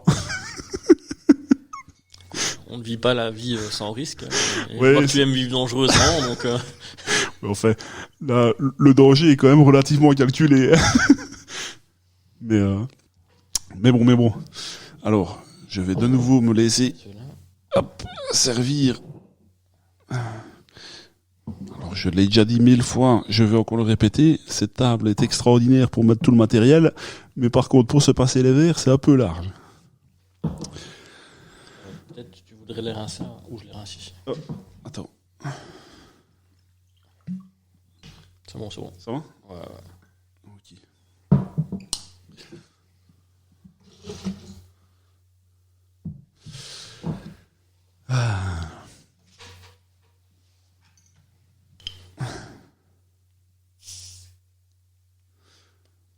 On entend ce petit bruit délicat.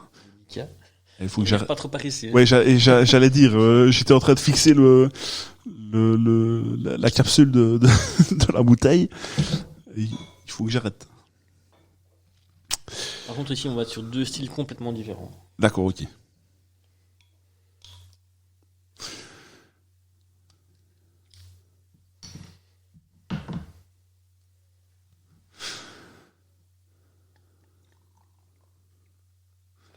ce doux son. Je ne sais pas si vous l'entendez, mais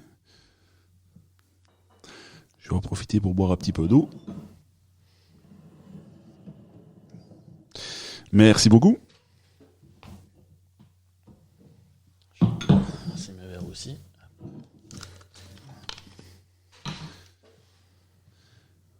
Donc, ici, ça n'a pas vraiment d'intérêt, première ou deuxième, parce qu'elles sont complètement différentes, donc on saura les identifier assez facilement. Alors, pour ceux qui nous regarderont en vidéo, il y en a une de nouveau qui est cuivrée, et une autre qui est plutôt complètement noire. La cuivrée n'a déjà plus de mousse pour ma part. Elle pétille, j'ai une fine colonne de bulles. Par contre, la mousse n'a pas tenu. Que l'autre, la mousse est quand même bien présente.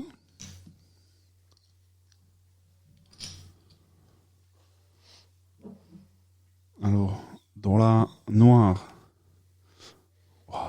parfait, j'ai un invité qui montre à la caméra. Il est habitué, ça se voit, et qu'il a fait les calendriers de l'avant, ça se voit, il est habitué. Et alors, en plus, parce que ça, on ne sait pas forcément, mais les miniatures YouTube, c'est toujours pris de la vidéo. Donc là, j'ai mon invité qui présente les deux verres, donc je sais déjà que je vais pouvoir aller chercher la photo de la miniature. Donc, la complètement noire, enfin en tout cas, elle ne laisse pas présager d'une autre couleur qui pourrait se dégager, même à la lumière, c'est noir. Alors au départ, la première fois que je l'ai mise à mon nez, j'avais un côté vert. Alors je sais pas du coup si c'est, j'ai pas encore goûté, mais il n'y a pas spécialement de côté houblonné, donc je sais pas si c'est le côté un côté café éventuellement qui amènerait ce côté vert, mais maintenant ça a un petit peu disparu. Ouais, ressens l'autre. Ah mais l'autre je l'ai pas encore sorti du tout. Donc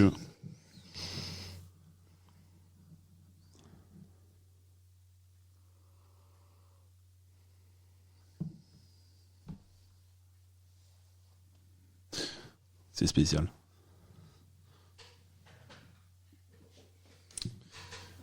Alors, que ce soit l'une ou l'autre, c'est toi qui l'as brassé ou pas? Non. Non. Donc on risque peut-être d'offenser quelqu'un d'autre.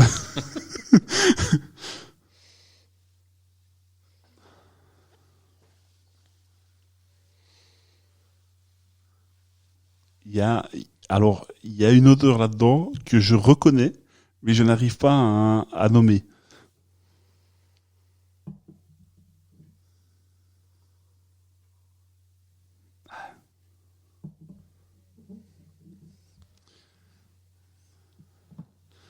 Alors, désolé pour ceux qui nous écoutent, je suis en pleine réflexion. La plus rosée comme ça, on est à 5,8. Et la plus noire, on est à 8,7. Ah, ça m'ennuie. Il y a une adjonction de quelque chose dans celle-là? Dans la plus claire? Il y a des fruits. Ouais.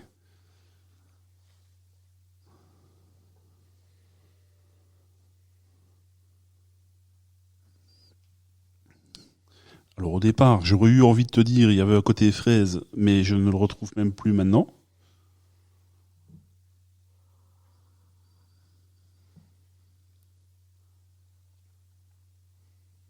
Ah, il y a toujours Nick, je n'arrive pas à... C'est bizarre parce que alors la couleur évidemment influence sur éventuellement quelque chose de rouge, mais au nez, il y a un... Alors, un petit nez un peu solvant comme ça. Alors vernis, tu vois. Ouais. C'est ouais, pas spécialement. Enfin, je l'ai pas très fort, mais moi j'ai. Alors, je vais peut-être faire une mauvaise conclusion, mais j'irai peut-être vers de la framboise parce que j'ai ce nez un peu fruits rouges d'un côté et ce nez un petit peu alors d'office c'est pas une gueuse mais ce nez un peu acide, ouais. Si, ouais, tout à fait. On est bien sur la framboise. Ah bah tu vois, déjà on est bien. Ok. Déjà ça. Je peux pas avoir un quart de bois pour ça. Allez, pour un quart. Ouais, dans la comptabilité, ça va être compliqué le quart. Alors, je viens de replonger le nez dans la foncée, dans la noire. Le nez, je trouve, est agréable. On retrouve un petit peu les mêmes sensations que j'avais dans la tienne d'avant, oui. Où on a un peu de rondeur. T'as un petit nez un peu cappuccino latte, tu vois, Ouais. un peu plus rond. Café, même pas café amer. Oui, c'est ça. Plutôt café crémeux, Ouais. sucré. Ouais, agréable aussi. Du coup, pas du tout le même style, mais agréable aussi. Bon bah. Santé. Tu goûtes la noire en premier ou t'as déjà goûté l'autre? J'ai goûté l'autre. Ah, j'ai déjà goûté l'autre.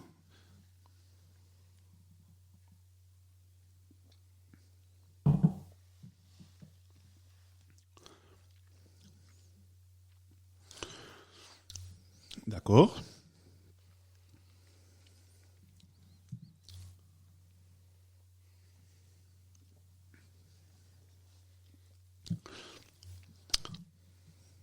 On est de nouveau dans une amateur et une... Ouais, tout à fait. Une bière amateur et une bière pro. Je vais encore me planter en beauté. Et irrite-moi. Alors sachez, les futurs invités là, ne me faites pas ça tous les gars. J'ai plus de crédit moi ici.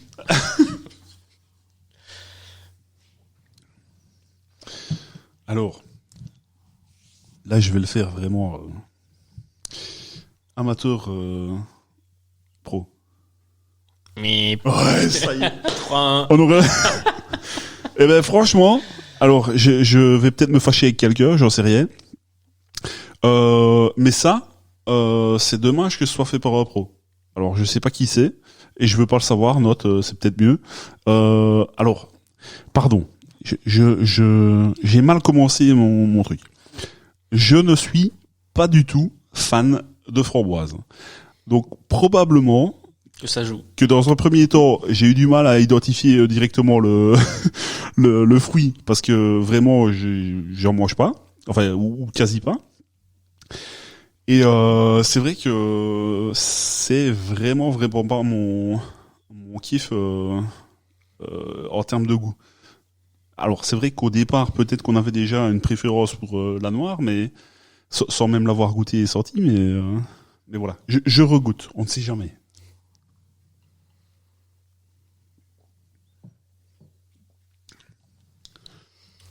En termes de goût, moi je trouve que ça va. Je trouve juste au nez, il y a un petit côté, comme je t'ai expliqué tout à l'heure, un petit côté solvant vernis à ongles, tu vois, qui est un peu dérangeant. Ben voilà, je pense qu'une fois que la bière doit être ouverte et qu'elle s'aère un peu, ce côté doit logiquement disparaître. Voilà, c'est pas la bière de l'année. Alors honnêtement, de nouveau, je mets vraiment je prends des pincettes pour le dire parce que c'est pas le but de démonter la bière, mais moi c'est pas mon goût de base, donc je ne suis peut-être pas forcément le public cible pour ça, mais voilà, celle-là typiquement donc la claire ne me convient pas spécialement, voilà. Je préfère nettement l'autre. Et donc l'autre, c'est qui l'a brassé? Alors, donc la première bière amateur que tu as goûtée, qui était la Red double dry hop, et donc la dernière que tu as goûtée ici, c'est la même personne.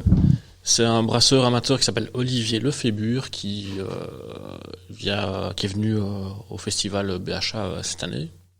Il a fait deuxième du concours et ici actuellement il a développé une recette chez Mine, la brasserie Mine Oui. à Marche, pour le Cirque du Soleil. D'accord. C'est un ancien artiste du Cirque du Soleil. Oui. Et comme il avait ses entrées, on va dire, là-bas, ils l'ont contacté pour développer une recette pour faire une bière pour eux. Et donc il a apporté sa recette qu'il a développée en amateur et l'a portée chez Mine pour qu'elle soit commercialisée au nom du Cirque du Soleil. C'est passé sur tes réseaux sociaux Je ne pense pas, parce Non. qu'il préférait... Peut-être que j'ai mis la photo comme ça, mais Je sais j'ai pas pas pourquoi. trop développé. Mais voilà, c'est une bière en canette. Ouais. Une IPA, on est sur une session, puisqu'on est là, je pense, à 4,2 en degrés d'alcool, qui sera prévu donc, pour les spectacles en été du Cirque du Soleil. Donc, comme quoi, la finalité de ce que j'explique là, surtout, c'est de montrer qu'en brassage amateur, on fait des choses qui sont vraiment très propres et que on peut faire des trucs qui sont très très bons et qui peuvent facilement rivaliser avec des bières d'installation pro. Ouais. Voilà.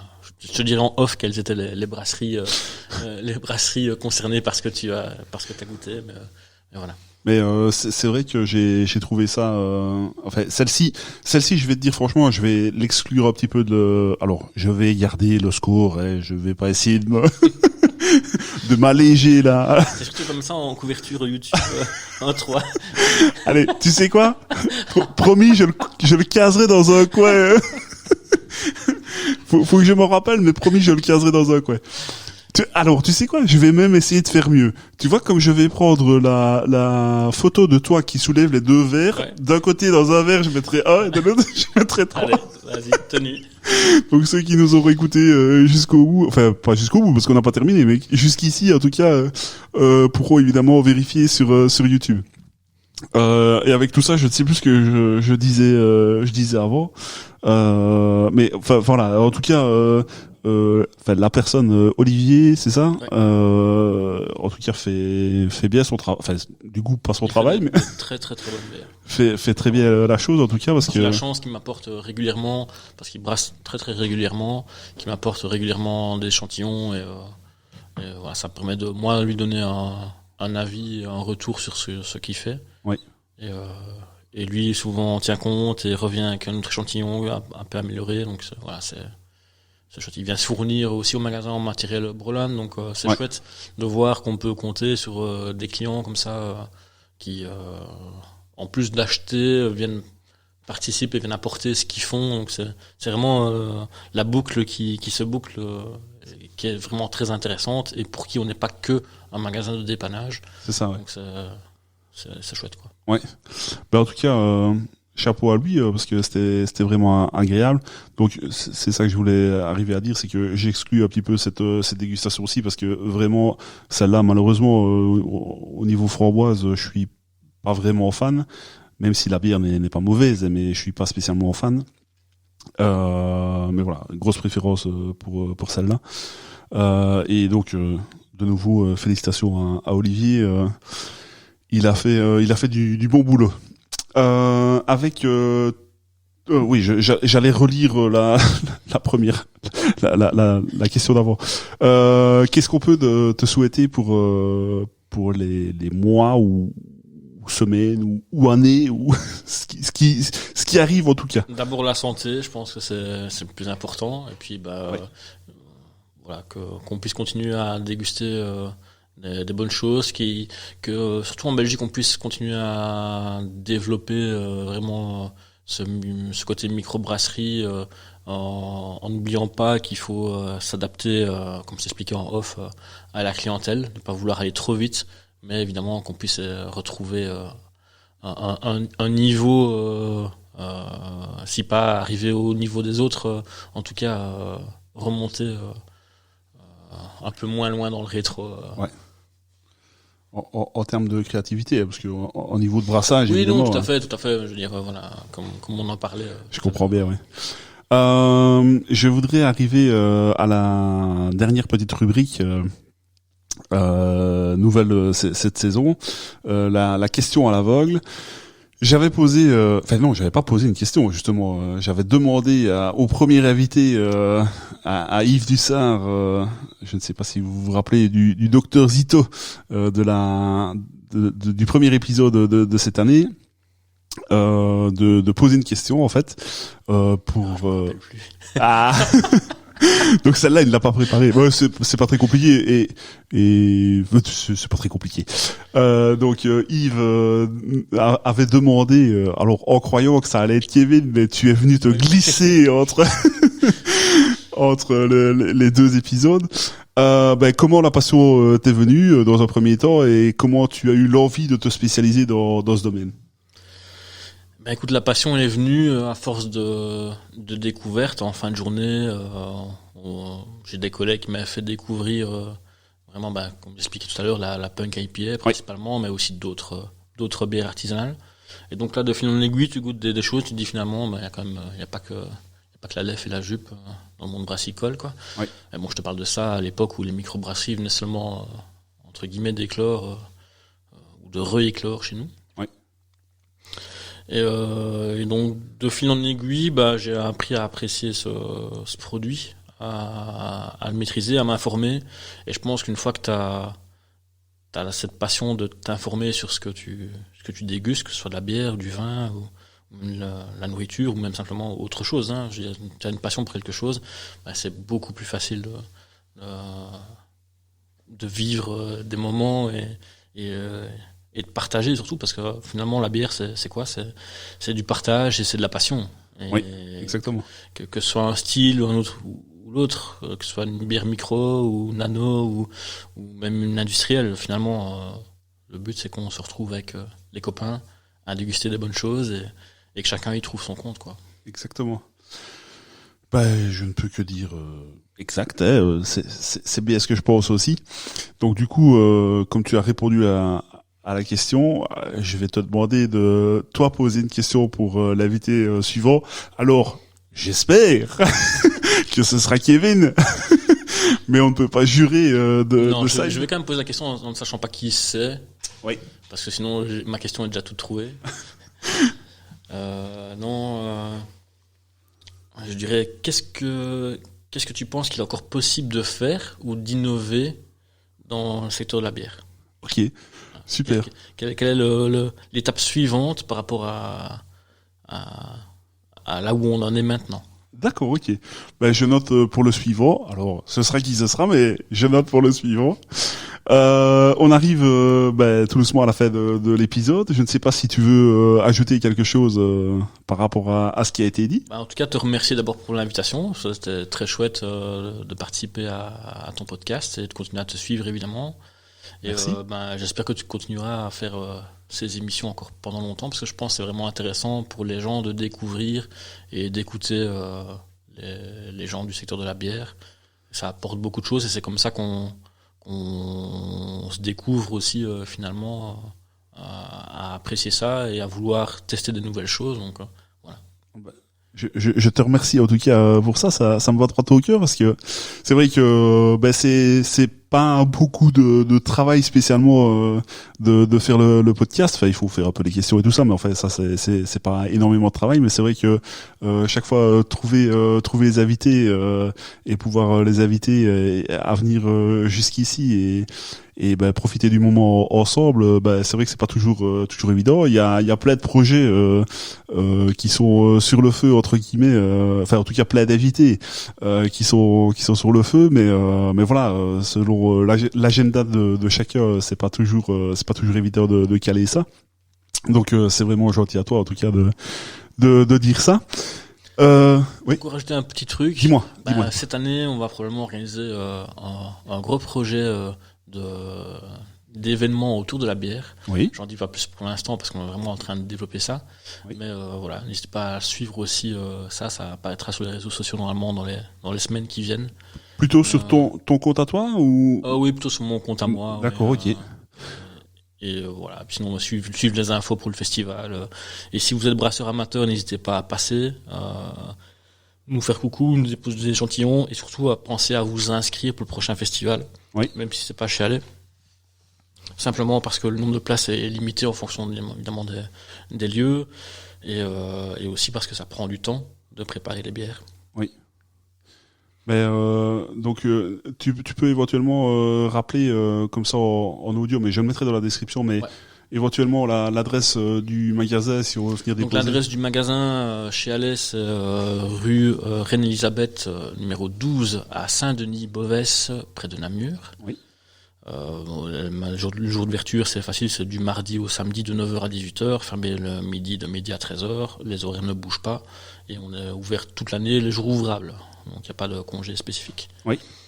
Voilà, au niveau de l'association BHA, donc c'est Belgian Home Brewers Association, vous pouvez suivre sur Facebook principalement, et de là vous avez accès au forum et à l'adresse mail. Au niveau de mon activité, donc Zitolo, là c'est sur Facebook, page Facebook Zitolo, Instagram Zitolo, tout pareil, et le site web www.zito-lo.com. Et voilà, je pense qu'on a fait plus ou moins le tour de tout. Mais de toute façon, je l'ai déjà dit 2 fois, mais je mettrai en description. On refera un petit peu le listing de ce qu'il faut mettre et on trouvera en description de toute façon tous les liens. Oui, et je voulais aussi remercier aussi toutes les personnes qui avaient été actives dans le secteur de la bière et qui m'ont aidé à grandir, à se reconnaîtront. Il y en a trop pour que je l'ai cité, même si j'en ai déjà cité 2 ou 3 pendant le podcast, il y en a trop. Ça c'est bien gentil de penser. C'est important aussi, je pense. Ouais. Écoute, je te remercie vivement d'avoir fait le déplacement pour venir enregistrer avec moi, parce que c'est vrai qu'on n'est pas l'un à côté de l'autre, même si en off on a parlé un petit peu du rapport avec les distances entre la Belgique et la France. C'est vrai qu'on a, France et même d'autres pays, mais notre petit pays, on est vite près de tout et pourtant on se trouve chaque fois fort loin. On a l'impression qu'on est loin de tout. Ça a été un réel plaisir de partager ce podcast avec toi. Donc évidemment, abonnez-vous à ces réseaux sociaux. Abonnez-vous également aux réseaux sociaux de la bière Patrie. J'en ai parlé tout à l'heure. De toute façon, vous savez nous trouver facilement. Je vous remercie de nous avoir écoutés et j'espère à très bientôt tout le monde. Et surtout, rappelez-vous, on est tous sous le même drapeau, celui de la bière Patrie. Santé, salut. Santé.